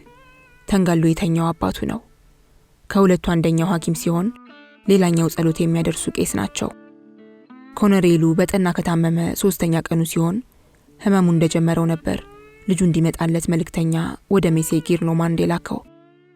መልእክት ከላከ በኋላ ግን ህመሙ እጅግ እየጠናበት ሄደ። ማሪየስ ቬርኖስ ከተማ ከመድረሱ ቀደም ሲል ልጅ አልመጣም፣ እሱ ካልመጣን ሄጄ እንገናኛለን ብሎ ካልጋው ዘሎ ይወርዳል። ሰራተኞች ሊይዙት ቢሞክሩም ሊያቆሙት ስላልቻሉ ከክፍሉ ወጥቶ በረንዳ ሲደርስ ወደቀ። ከዚያው እንደወደቀ ነበር ህይወቱ ያለፈችው። ህይወቱ ከማለፉ በፊት ሐኪም እንዲመጣ ሰዎች ተረባረቡ። ነገር ግን ሐኪሙ ከመድረሳቸው በፊት የኮሎኔሉ ነፍስ ከስጋው ተለየች። ቄሱም ቢሆኑ ነፍሱ ከወጣ በኋላ እንጂ ቀድሞ አልደረሱም። ልጁ የደረሰው ግን በጣም ዘግይቶ ነው። ክፍል ውስጥ የነበረው መብራት ደብዛዛ ቢሆንም ኮሎኔሉ ከመሞቱ በፊት ማልቀሱንና ከጉንጮቹ ላይ እንባ መፍሰሱ ያስታውቃል። የእንባው ዘለላ ጨርሶ አልደረቀም። ያለቀሰው ምናልባትም ልጁ በጊዜው ስላልደረሰለት ሊሆን ይችላል። ማሪየስ አስክሬኑን አፍጥጦ ተመለከተው። የአባቱ አይኖች ቢገለጡም እርሱ ያያቸዋል እንጂ እነርሱ አያዩትም። አባቱን ያየው ለመጀመሪያና ለመጨረሻ ጊዜ ነበር። የአባቱ አንድ እጅ ተገልጦ ስለነበር የጦር ሜዳ ቁስል ጠባሳዎች በግልጽ ይታያሉ። ፊቱም ላይ ትልቅ ጠባሳ ነበር። ማሪየስ አሁንም አተኩሮ ሲመለከት ከዛ የተጋደመው ሰው አባቱ እንደሆነና ህይወቱም እንዳለፈ አልተጠራጠረም። ቢሆንም ድንጋጤ መላ አካሉን ስለወረረው ከቆመበት አልተነቃነቀም። የሐዘኑ መጠን ወደር አልነበረውም። እንኳን አባቱ ማንም ቢሆን እንደዚያ ተዘርሮና ሞቶ ሲታይ አንጀት መብላቱና ማሳዘኑ አይቀሬ ነው። መሪር ሐዘን ከዚያ ቤት ውስጥ ሰፍኗል። ሰራተኛዋ ጥግ ይዛ ስታነባ ቄሱ ጸሎታቸውን ቀጠሉ። እርሳቸውን ቢሆኑ እየጸለዩ ማልቀሳቸውን ቀጠሉ። ሐኪሙም ወዲያው አይናቸውን በመሐረብ ይጠራርጋሉ። ሬሳውን በአጽንኦት ለተመለከተው የሚያለቅስ ይመስላል። ሐኪሙ፣ ቄሱና ሰራተኛዋ ማሪየስን በዝምታ አዩት። ከሩቅ ቦታ የመጣ እንግዳ እርሱ ብቻ ነበር። የሀፍረት ስሜት ስለተሰማው ከቆመበት ነቅነቅ አላለም። ያጠለቀውን ቆብ አውልቆ በእጁ ይዟል። ሆኖም ሳይታወቀው ከእጁ አምልጦ ከመሬት ይወድቅበታል። የሐዘኑ ብርታት ቆቡን እንኳን የመያዝ አቅም አሳጥቶት ነው እንጂ እውነትስ አምልጦት አልነበረም። ስለ አባቱ የነበረውን አመለካከትና ግምት አስታውሶ እጅግ ተጸጸተ። መጸጸት ብቻ ሳይሆን ራሱን ክፉኛ ነቀፈ። በህይወት እያለ ያላዩት አባት አሁን ሬሳው ተጋድሞ ማየት። ቢሆንም ግን ጥፋቱ የእርሱ ነው። አባቱ ትቶት ሄደ። ምንም አይነት ሀብት አልነበረውም። ከቤቱ ውስጥ የነበሩ ዕቃዎች ተሸጠው ለቀብር የወጣውን ወጪ እንኳን ሊሸፍኑ አልቻሉም። ሰራተኛዋ የጽሑፍ ማስታወሻ አግኝታ ስለነበር ለማሪየስ ሰጠችው። ኮሎኔል ከመሞቱ በፊት የጻፈው ማስታወሻ ሲሆን ቃሉም የሚከተለው ነው። ወተሩ ላይ በተደረገው ጦርነት ስለፈጸምኩት ጀብዱ የባሮነት ማዕረግ ተሰጥቶኛል። ማዕረጉን በደም የዋጀው ስለሆነ ለልጄ ማውረስ እችላለሁ። ስለዚህ ማዕረግ ለልጄ ይገባዋል ወይም አይገባውም ብዬ መናገር አይጠበቅብኝም ካለ በኋላ ከወረቀቱ ጀርባ ላይ ኮሎኔሉ የጻፈው ማስታወሻ ደግሞ በዚሁ በወተርሉ ጦርነት አንድ የ50 አለቃ ህይወቴን አድኖልኛል። ስሙ ቴናዴ ይባላል። ከፓሪስ ከተማ ወጣ ብሎ ሞንትፈርሜ ከተባለ ስፍራ አነስተኛ ሆቴል እንደነበረው አውቃለሁ። ድንገት ካገኘኸው በተቻለ ሁሉ እርዳልኝ የሚል ነበር። የአባቱ ፍቅር አስገድዶት ሳይሆን የሞተን አክብር እያለ በሚገፋፋ ውስጣዊ ስሜት ተመስጦ ማሪየስ ወረቀቱን በኃይል ጨመደደው። ከዚያ በኋላ ስለ አባቱ ስለ ፓንት መርሲ የታወቀ ነገር ስለሌለ ስሙና ታሪኩ አብሮ ተቀበረ። የኮሎኔሉን ዩኒፎርምና ጎራዴ ሜሴጊል ኖማርድ ለውራጅ ዕቃ ሸማች ሸጡት። ሟቹ በሕይወት እያለ የተከላቸውን አበቦችና አትክልቶች ጎረቤት ቀጥፎና አበላሽቶ በአጭር ጊዜ ውስጥ ድራሻቸውን አጠፋው። ማሪየስ ለ2 ቀናት ቬርሞን ከተማ ውስጥ ቆይቶ ከቀብሩ ስነ ስርዓት በኋላ ወደ ፓሪስ ተመልሶ የአባቱ መሞት ብዙም ሳይረብሸው ትምህርቱን ቀጠለ። ኮሎኔሉ በሞተ በ2ኛው ቀን ተቀበረ። በ3ኛው ቀንም ጨርሶ ተረሳ። ማሪየስ ለጥቂት ቀናት ለይሉኝታ ይመስላል ከኮት ኮሌታ ላይ ጥቁር ጨርቅ አኖረ። የሐዘን ምልክት መሆኑ ነው። ከዚህ ሌላ የተደረገ ነገር የለም። ልጁ ካደገ በኋላም ወደ ቤተክርስቲያን መሄዱን ቀጠለ። አባቱን ግን በጸሎት አላስታወሰውም። ማሪየስ በልጅነቱ ከአክስቱና ከአያቱ ጋር ነበር ወደ ቤተክርስቲያን የሚሄደው። ቤተክርስቲያኑ ቀደም ሲል ከተነጋገርንበት ከደናግል ጸሎት ቤት አካባቢ የነበረ ነው። ከዕለታት በአንዱ ቀን እሁድ እንደለመደው ቤተክርስቲያን ሄዶ ከበስተጀርባው ሜሴማ ቢዩፍ ቸርች ኦርደርን ተብሎ ከተጻፈበትና በወይን ጠጅ ቀለም ከተለበደበት ወንበር ላይ ይቀመጣል። ጥቂት እንደቆየ የሆኑ ሽማግሌ ይመጡና ወንድም ይቅርታ፣ ይህ መቀመጫ ለኔ የተመደበ ነው ይሉታል። ማሪየስ በሐሳብ ነግዶ ጭልጥ ብሎ ስለሄደ ከራሱ ጋር አልነበረም። ሆኖም ከሐሳቡ ሲነቃ ወንበሩን ለሽማግሌው ስለለቀቀላቸው ሽማግሌው ተቀመጡ። ለሽማግሌው ወንበሩን ይልቀቅላቸው እንጂ ከዚያ ስፍራ ርቆ አልሄደም። ሆኖም ቅዳሴ ካለቀ በኋላ እንኳን ማሪየስ ከሐሳቡ አልወጣም። የልጁ በሐሳብ ባህር መስመጥ ስላስገረማቸው ሽማግሌው ከቅዳሴ በኋላ ማሪየስን አናገሩት።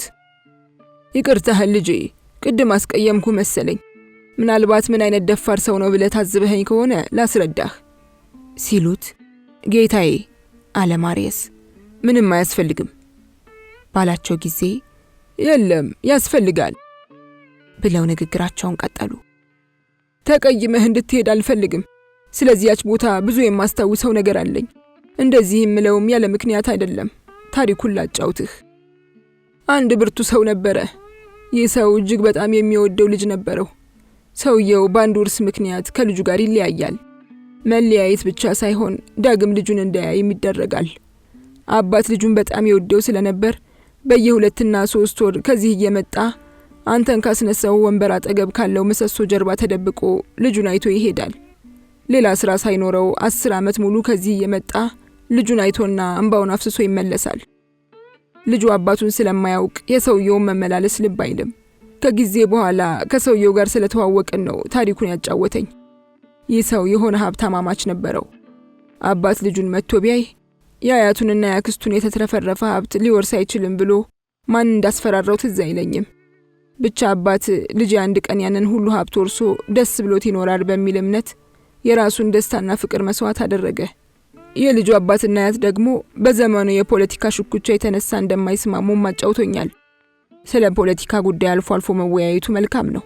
ነገር ግን አንዳንድ ሰዎች የፖለቲካ ወሬ ከጀመሩ ማባሪያ የላቸውም። የአንዱን ወገን ሐሳብ ብቻ በመያዝም ጭልጥ ብለው ወደ አንድ አቅጣጫ ይነጉዳሉ። ለምሳሌ አንድ ሰው አንደኛውን ወገን ደግፎ ወተሩ ላይ ስለተዋጋ ብቻ መጥፎ ሰው ነው ለማለት ያዳግታል። በዚህም ሳቢያ አባትና ልጅን ማለያየት አግባብነት የለውም። ታሪኩን የማጫውት ግለሰብ ከቦናፖርቴ ጦር ጋር የተሰለፈና የኮሎኔልነት ማዕረግ የነበረው ሰው ነው። ዛሬ እንኳን ሰውየው በሕይወት ያለ አይመስለኝም።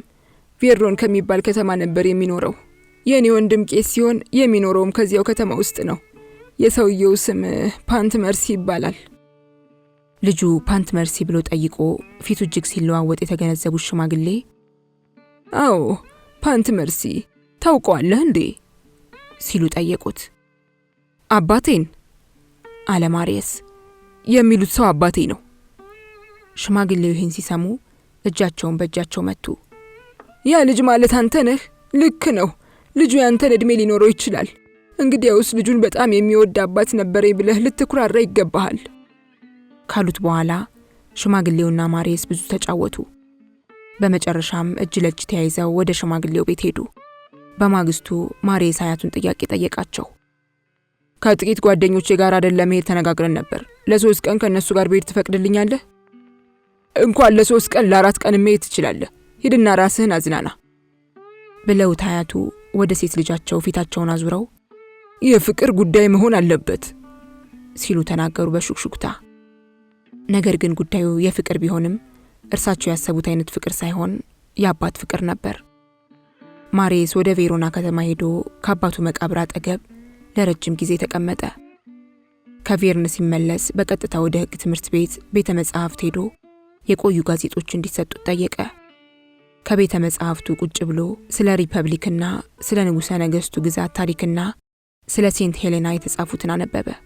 ጋዜጦችን፣ መጽሔቶችንና መጽሐፍትን አገላበጠ። ስለ ታላቁ ጦር ሰራዊት ሲያነብ የአባቱ ስም ከዚያ ተጠቅሶ አየ። አባቱ ጆርጅ ፓንት መርሲ ከየትኛው ክፍለ ጦር ስር እንደነበር ሲፈልግም ከጄኔራል ማቢዩፍ ቸርች ወርደን ጦር ስር እንደነበር ደረሰበት። ጄኔራሉ ቤተክርስቲያን ውስጥ ያገኛቸው ሽማግሌ እንደሆኑ ማወቀ። ወደ ጄኔራሉ ተመላልሶ በመሄድ ስለ አባቱ የጦር ሜዳ ውሎና ጀብዱ፣ አባቱ ስለሚሸጠው አበባ፣ ስለ ብቸኝነቱ፣ ስለ እናቱ ብዙ ነገር አጫወቱት። ማሬስም ስለዚያ ተኖ ስለጠፋውና ስለተረሳው ጀግና አባቱ ብዙ ተማረ። ማሬስ በጀመረው ምርምር ብዙ ስለተዋጠ እነ ሜሴ ጊርሎማንድን ረሳቸው። ብዙ ጊዜ አይገናኙም። አይን ላይን የሚተያዩት በገበታ ሰዓት ብቻ ሆነ። በፈለጉት ሰዓት ሲያጡትና ወዴት ሄደ ብለው ሲጠይቁ አሁን ወጣ ይባላሉ። በዚህ ጊዜ አክስትየዋ ማጉረምረም ጀመረች። አያት ፈገግ እያሉ እባክሽ ተይው ከሚያቅበጠብጥ ዕድሜ ላይ ስለሆነ ነው ይላሉ። አንዳንድ ጊዜ ግን ይሄ ሰይጣን ሙያ ያለው ነገር የሚሰራ መስሎኝ ነበር፣ ለካስ የስሜት ተገዥ ሆኖ ነው በማለት ያማርራሉ። እውነትም የስሜት ተገዥ በመሆኑ ማሬስ ስሜቱ አስገድዶት የሙት አባቱ ተገዥ ሆነ። ይህም ከፍተኛ የሆነ የአመለካከት ለውጥ አሳደረበት። ቀደም ሲል የነበረው ሐሳብ በሌላ ተቀየረ።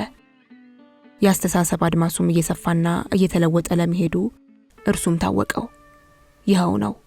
ብዙ ነገር ከጭንቅላታችን ውስጥ በገባ ቁጥር የአስተሳሰብ ይዞታችንም ደረጃ በደረጃ መልኩን እየቀየረ ይሄዳል። የሚያነበው ታሪክ ሁሉ እጅግ አስገረመው። በመጀመሪያ ነገሩ ሁሉ ስለተምታታበት ሪፐብሊክ ወይም የንጉሠ ነገሥት አገዛዝ ማለት ዝም ብለው የተደረደሩ ቃላት መስለውት ነበር። ስለ ሁለቱ የአስተዳደር ዘዴዎች ባነበበ ቁጥር ግን በይበልጥ ይገረም ጀመር። አንዳንድ ጊዜ ያለበት ሁሉ ይጠፋዋል። ሆኖም ቀስ እያለ የመደነቁና የመገረሙ ነገር እየጠፋ ነገሮችን በግልጽ ወደ ማየትና በሚያነበው ነገር ወደ ማመኑ አዘነበለ። ነገሮችንም በትክክል መተንተን ቻለ። አብዮትና የንጉሠ ነገሥት አገዛዝ ማለት ምን ማለት እንደሆኑ ቁልጭ ብለው ታዩት። ሰዎች እንዴት ብለው ራሳቸውን እንደሚከፋፍሉም ታወቀው። እውነተኛ ሪፐብሊክ የሰዎች መብት ማስከበሪያና የንጉሠ ነገሥት አገዛዝ ማክተሚያ እንደሆነ ተረዳ። ይህን ጊዜ ነው ይሄማ ጥሩ ነው ሲል ማሰብ የጀመረው። ከጊዜ በኋላ ማሬስ በጣም ተጸጸተ። ራሱንም ከሚገባው በላይ ወቀሰ።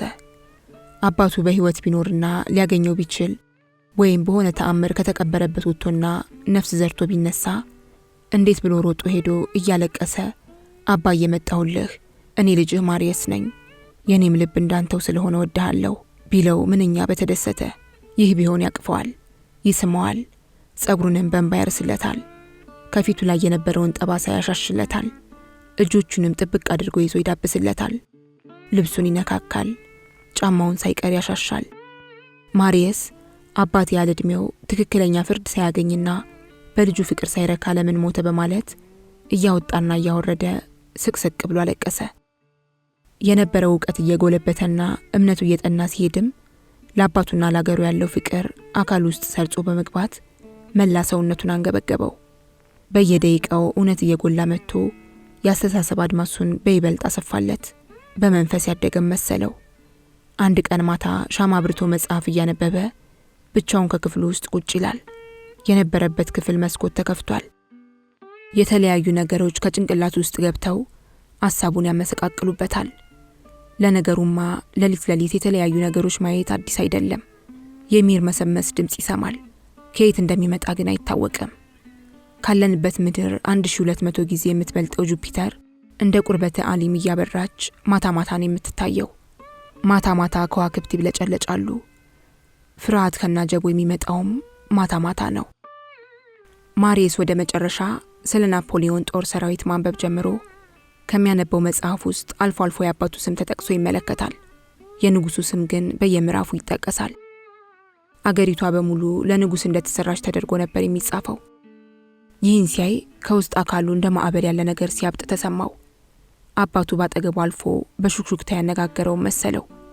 የከበሮ፣ የመለከት፣ የመድፍ በሩቁ የሚሰማ የሰራዊትና የፈረስ ኮቴ ከጆሮ ደረሰ። የሚያብለጨልጭ ነገር ከሰማይ ተወርውሮ ከሚያነበው መጽሐፍ ላይ የወደቀ መሰለው። ማንበቡን አቁሞ ወደ መስኮት በመሄድ ወደ ሰማይ ተመለከተ። ፍርሃት ፍርሃት አለው።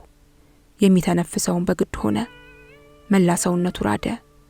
ማን እንዳዘዘውና ምን እንዳስገደደው ሳያውቅ ተመልሶ ከተቀመጠበት ብድግ አለ። አሁንም ወደ መስኮት ሄዶ እጆቹን ወደ ውጭ ዘረጋ። በጨለማ ሰማይንና ምድሩን ባይኑ በመማተር ለማየት የሚችለውን ሁሉ ተመለከተ። ዓለም ጸጥ ረጭ ብላለች። እድሜ ለንጉሠ ነገሥቱ ሲል ጮኸ በማፌዝ። ከዚያን ቀን ጀምሮ ማሪየስ እጅግ ተለወጠ።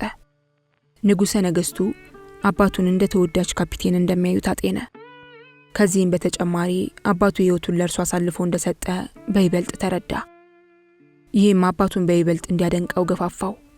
ሆኖም ግን ለማሪየስ ናፖሊየን ማለት ከዚህ የበለጠ ነገር እንደሆነ አመነ። የወደፊት ተስፋ፣ የድንበር መከታና የፈረንሳይ አለኝታ ከናፖሊዮን ቦናፖርቴ ላይ አየ። ናፖሊዮን ጨካኝ ሊሆን ይችላል፣ ግን እርሱ መታየት ያለበት ከሪፐብሊኩ መመስረት፣ ከለውጥ ሂደትና ከአብዮት ጋር እንደሆነ ተቀበለው። ናፖሊዮን የህዝብ ወገን እንደሆነ ማመነ። አባቱ ከጦር ሜዳ የተዋጋውና ሕይወቱን አሳልፎ እስከ መስጠት የደረሰው ለሰዎች እኩልነትና ለሪፐብሊኩ ምስረታ እንደሆነ ሳያወላውል በፍጹም ልቦናው ተቀበለው። የዚህ ስርዓት ተቃዋሚ የሆነውንም የቡርዥዋን አገዛዝ በሰረገ ስሜት ጠላው። አያቱ ሜሴጊር ኖማንድ የሚደግፉት እርሱ የጠላውን ነበር። በዚህም በአያትና በልጅ መካከል አለመግባባት ተፈጠረ። ከናካቴው አያቱና አባቱ የተራራቁት በዚህ መሰረታዊ የሆነ የፖለቲካ አመለካከት ልዩነት እንደሆነ በተገነዘበ ጊዜ አያቱን በይበልጥ ጠላቸው። በእኚህ በግል ጥቅም በታወሩ ግለሰብና ርህራሄ በተለየው ጭካኔ ምክንያት ልጅ ከሚያፈቅረው አባቱ፣ አባት ደግሞ ከሚወደው ልጁ መለየቱ እጅግ በጣም አሳዘነው። ማሪየስ ከአባቱ ጋር የተለያየው በዚህ ምክንያት መሆኑን ባረጋገጠ ጊዜ ለአባቱ ያለው ፍቅር ሲገነፈል፣ ለአያቱ የነበረው ጥላቻ ግን ከደሙ ጋር ተዋህዶ በይበልጥ ቀዘቀዘ። አባቱ ለብዙሃኑ ደህንነትና እኩልነት እንዲሁም ለትክክለኛ ፍርድ የቆመ ታላቅ ሰው ሲሆን፣ ሜሴጊር ኖማንድ ግን በግል ጥቅም የታወሩ ለጥቂቶች ደህንነት ጥብቅና የቆሙና እንደ መዥገር በሰዎች ደም የሰቡ እንደሆኑ ተገነዘበ። በዚህም የአያቱና የአባቱ ቅራኔ የሚታረቅ ሆኖ አላገኘውም። ይህም የአያቱን ዓይን ላለማየት አስወሰነው። ስለዚህ ሰበብ አስባብ እየፈጠረ ከቤት መጥፋትን ቀጠለበት። ከአክስቱ ጋር በድንገት ተገናኝተው የት እንደነበር ሲጠይቁት ጥናት በስቶብኝ ጓደኞቼ ጋር ሳጠና ፈተና ስለነበረብን ከአንደኛው ጓደኛችን ቤት ተሰብስበን ስናጠናና ስንማር፣ ፍርድ ቤት ሄደን ስለ ፍርድ አሰጣጥ ትምህርት ስንቀስም፣ አሁን ደግሞ ትምህርቴን ወደ ማጠናቀቁ ላይ ስለሆንኩ ከቤተ መጻሕፍት ሄጄ የመመረቂያ ጽሑፌን ሳዘጋጅ እያለና ሌላም ነገር እየጨማመረ ይመልስላቸዋል። ማሪየስ እንኳን ቀን አድሮ የሚመጣበትም ጊዜ በረከተ። ታዲያ አያቱ ማሪየስ ፍቅር ይዞት ፍቅረኛው ያንከራተተችው ነው ከሚል መደምደሚያ ላይ ስለደረሱና እርሳቸውን በተመሳሳይ ገጠመኝ ያለፉ ስለሆነ ብዙም አልተጨነቁበትም። አክስቱ ግን የት ሊሄድ ይችላል ሲሉ በየጊዜው ራሳቸውን ይጠይቃሉ። ማሪየስ አባቱ በጻፈለት ማስታወሻ መሰረት ቴናዲየን ለመጠየቅ ወደ ሞንትፌርሜ ሄዷል። ሆኖም የቀድሞ የሆተርሎ 50 አለቃ የዛሬው የሆቴል ቤት ጌታ ሚስተር ቴናዲዬ ከስሮ ሆቴል ቤቱ ስለተዘጋ ፍለጋው 4 ቀን ወሰደበት። ማሪየስ ከ4 ቀን በላይ በመጥፋቱ በእርግጥም ፈሩን እየለቀቀ ነው ሲሉ ተናገሩ አያቱ። በጥቁር ጨርቅ የተንጠለጠለ የሆነ ነገር ከሸሚዙ ስር አንገቱ ላይ ማሰሩን አባትና ልጅ ቀደም ሲል ስለማየታቸው አንስተው ብዙ ተወያዩ። ማሪየስ ለመጀመሪያ ጊዜ ከፓሪስ ከተማ ሲጠፋ የሄደው ወደ ቬርኖን ከተማ ነበር። ወደ ቬርኖን ሄዶ በቆየ ቁጥር አያቱ ተኝቶ ነው ይላሉ። አንድ ቀን ማሪየስ ከቬርኖን ተመልሶ በጠዋት ከቤቱ ሲገባ አያቱ ይሰሙታል። ጤነኛ የሆኑ ሽማግሌዎች በጠዋት መንቃታቸው የተለመደ ስለሆነ ሜሴ ጊርሎማንድ በዕለቱ በጠዋት ነቅተው ስለነበር ነው ማሪየስ ከውጭ ሲገባ ይሰሙት። ሆኖም ከ2 ቀን የሀሳብ ጭንቀትና ጉዞ በኋላ በጣም ደክሞት ስለነበርና በቂ እንቅልፍም ስላላገኘ ለአጭር ጊዜ እንኳን ቢሆን ለመተኛት ፈለገ። ስለዚህ ኮቱንና አንገቱ ላይ ያጠለቀውን ነገር አውልቆ አልጋው ላይ ከወራወራቸው በኋላ ሰው እንዳይረብሽ ከመዋኛ አጠገብ ከሚገኝ ትንሹ ክፍል ውስጥ ለመተኛት ወደዚያ ሄደ። አያቱ ካልጋቸው ተነስተው በሽማግሌ እግር ቶሎ ቶሎ በመራመድ የማሪየስ መኝታ ክፍል ወደሚገኝበት ወደ ፎቅ ወጡ። የወጡትም ሊያቅፉትና ሊስሙት በዚያውም ከየት እንደመጣ ሊጠይቁት ነበር። ሆኖም ከማሪየስ ክፍል ሲደርሱ ልጁ ከዚህ አልነበረም። አልጋው እንደተነጠፈ ነው። ኮቱና አንገቱ ላይ የሚያንጠለጥለው በጥቁር ሪበን የታሰረው ነገር ግን ካልጋው ላይ ተቀምጧል። ይህችማ ጥሩ ናት ካሉ በኋላ ልጃቸው ወደምትገኝበት ወደ ምድር ቤት ወረዱ። የማሪየስ አክስት ተነስታ ኖሮ ከሳሎን ቤት ቁጭ ብላ ጥልፍ ትጠልፋለች። ሜሴ ጊርሎማንድ በአንድ እጃቸው የማሪየስን ኮት በሌላኛው እጃቸው አንገቱ ላይ የሚያንጠለጥለውን ነገር ይዘው ልጃቸው ከነበረችበት ክፍል እንደገቡ ደሊሉሻል፣ ይሄ ነው ሚስጥሩን ሳንደርስበት አንቀርም፣ መጨረሻውን እናያለን፣ ይሄውልሽ ጉዱ ሲሉ ጮክ ብለው ተናገሩ። ቀጥለውም በሪቨን የተንጠለጠለው ነገር እንደ ሳጥን የ4 ማዕዘን ቅርጽ ያለው ሲሆን የሚከፈት ነው። ሽማግሌው ሳጥን መሰሉን ነገር ሳይከፍቱት አተኩረው ተመለከቱት። አባባ ክፈተውና እንየው ስትላቸው የሆነ ነገር ተጫኑ። በውስጡ ያገኙት ብጣሽ ወረቀት ሲሆን ከዚያ በስተቀር ሌላ ነገር አልነበረም። ከአንደኛዋ ፍቅረኛው ወደ ሌላዋ አሉ አያቱ በኃይል እየሳቁ። ምን እንደሆነ አውቀዋለሁ፣ የፍቅር ደብዳቤ ይሆናል፣ ይከፈትና ይነበባ አለች የማሪየስ አክስት። ከዚያ መነጽሯን አጠለቀች። ወረቀቱን ዘረጋጋችና ነበበችው። ለምወድህ ልጄ፣ ወተርሉ ጦር ሜዳ ላይ በተደረገው ጦርነት ስለፈጸምኩት ጀብዱ የባሮነትን ማዕረግ ተሰጥቶኛል። ማዕረጉን በደም የዋጀሁት ስለሆነ ለልጄ ማውረስ እችላለሁ። ስለዚህ ይህ ማዕረግ ለልጄ ይገባዋል ወይም አይገባውም ብዬ መናገር አይጠበቅብኝም። የአባትና ልጅ ፊት እንዴት ብሎ እንደተለዋወጠና ስሜታቸው ምን ይመስል እንደነበር ለመግለጽ ትንሽ ያዳግታል። የሞት ጥላ እንዳጠለለበት ሰው በብሽቀትና በሐዘን እንደነዘዙ፣ እንደ እብደትም አደረጋቸው። በንዴት ሰክረውም ዝም ተባባሉ። ከተወሰነ ብሽቀት በኋላ ግን ሽማግሌው እርስ በራሱ እንደሚነጋገር ሰው እጅግ ዝቅ ባለ ድምፅ ተናገሩ። የዚያ ጦረኛ የእጅ ጽሑፍ ነው አይደል? ሲሉ አክስትየዋ ጽሑፉን አገላብጣ መረመረችው። አገላብጣ ከየችው በኋላ ከሳጥን መሰሉ ነገር ውስጥ መልሳ ከተተችው። እርሷ ወረቀቱን ስትከት ሌላ ሰማያዊ ቀለም ያለው ወረቀት ከማሪየስ ኮት ኪስ ውስጥ ወደቀ። ወረቀቱን ብድግ አደረገችው። ወደ 100 የሚሆኑ የግል ካርዶች እንደሆኑ አየች። አንዱን ካርድ ለሜሴ ጊርሎማንድ ሰጠቻቸው። ከካርዶቹ ጀርባ ባሮን ማሪየስ ፓንትመርስ የሚል ጽሑፍ አዩ። ይህን ጊዜ አያቱ ደውል ደወሉ። አሽከር ደውሉን ሰምቶ ገባ። ሪበኑንና ሳጥን መሳይ ነገሩን እንዲሁም የማሪየስን ኮት ከመሬት ወርውረው ከዚህ አጥፉልኝ ሲሉ ከተናገሩ በኋላ አባትና ልጅ ጀርባ ተሰጣተው በዝምታ ተቀመጡ። ከዚያም ሁለቱም ሳይናገሩ 1 ሰዓት ሙሉ አለፈ። ምናልባትም ስለ ተመሳሳይ ነገር ሳይሆን አይቀርም ያወጡና ያወርዱ የነበረው። በመጨረሻ የማሪየስ አክስት ይሁና ደህና ነዋ ስትል ተነፈሰች። በአጋጣሚ በዚያ ቅጽበት ማሪየስ እነርሱ ከነበሩበት ክፍል ውስጥ ገባ። ከዚያ እንደገባም እርሱ ካሳተመው ካርድ አንዱ አያቱ ይዘውት ተመለከተ። የማሪየስን ወደ ሳሎኑ መግባት ሽማግሌው ባዩ ጊዜ ቁም፣ አሁን እኮ አንተ ባሮን ነህ፣ እንኳን ደስ ያለ ልበልህ እንጂ እስቲ ይህ ምን ማለት እንደሆነ አስረዳን ብለው ሲጠይቁት ማሪየስ በመጠኑ ቢደነግጥም ለተጠየቀው ጥያቄ መልስ ሰጠ።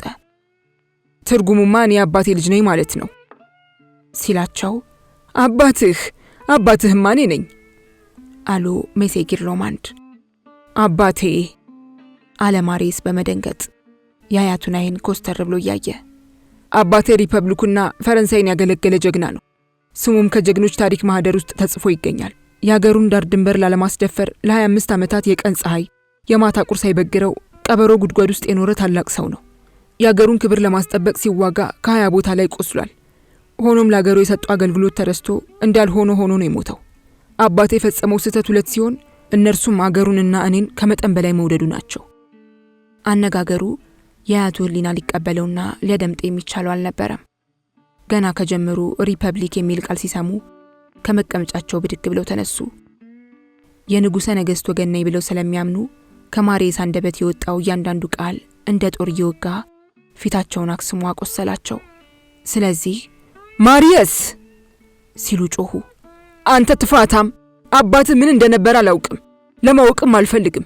እስካሁንም ስለ እርሱ የማውቀው ነገር የለኝም። እርሱነቱን እንኳን አላውቅም። የማውቀው ነገር ቢኖር በአንድ በተወሰነ ዘመን እርባና ቢስ የሆኑ ጥቂት ሰዎች እንደነበሩ ነው። እነርሱም ቢሆኑ ሁሉም ለማኞች፣ ነፍሰ ገዳይ፣ የሚሊተሪ ፖሊሶችና ሌቦች እንደነበሩ አውቃለሁ። ሁሉንም ነው የምለው።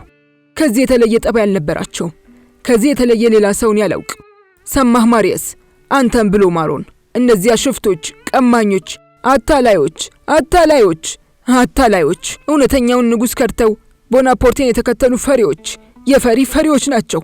ዋተሩ ላይ ጠላቶችን ፈርተው የሸሹ ወሮበሎች። ይህንን ነው የማውቀው። አባትህ ከነዚህ ወሮበሎች ውስጥ ከሆነ አዝናለሁ። አላውቀውም ብል ይሻለኛል መሰለኝ። ሜሴ ጊርሎማንድ በቃላት ወናፍ ሲያራግቡት ማርየስ በተራው ጨሰ፣ ተናደደ፣ ቁጣው ገነፈለ፣ ሰውነቱ ተንቀጠቀጠ። የሚያደርገውን አጣ፣ የሚናገረውም ጠፋው። አባቱ ተናቀ፣ ተረገጠ፣ ተደፈጠጠ። በማን? ባያቱ። ታዲያ ምን መልስ ይስጥ? እንዴት ብሎ ሲበቀለው?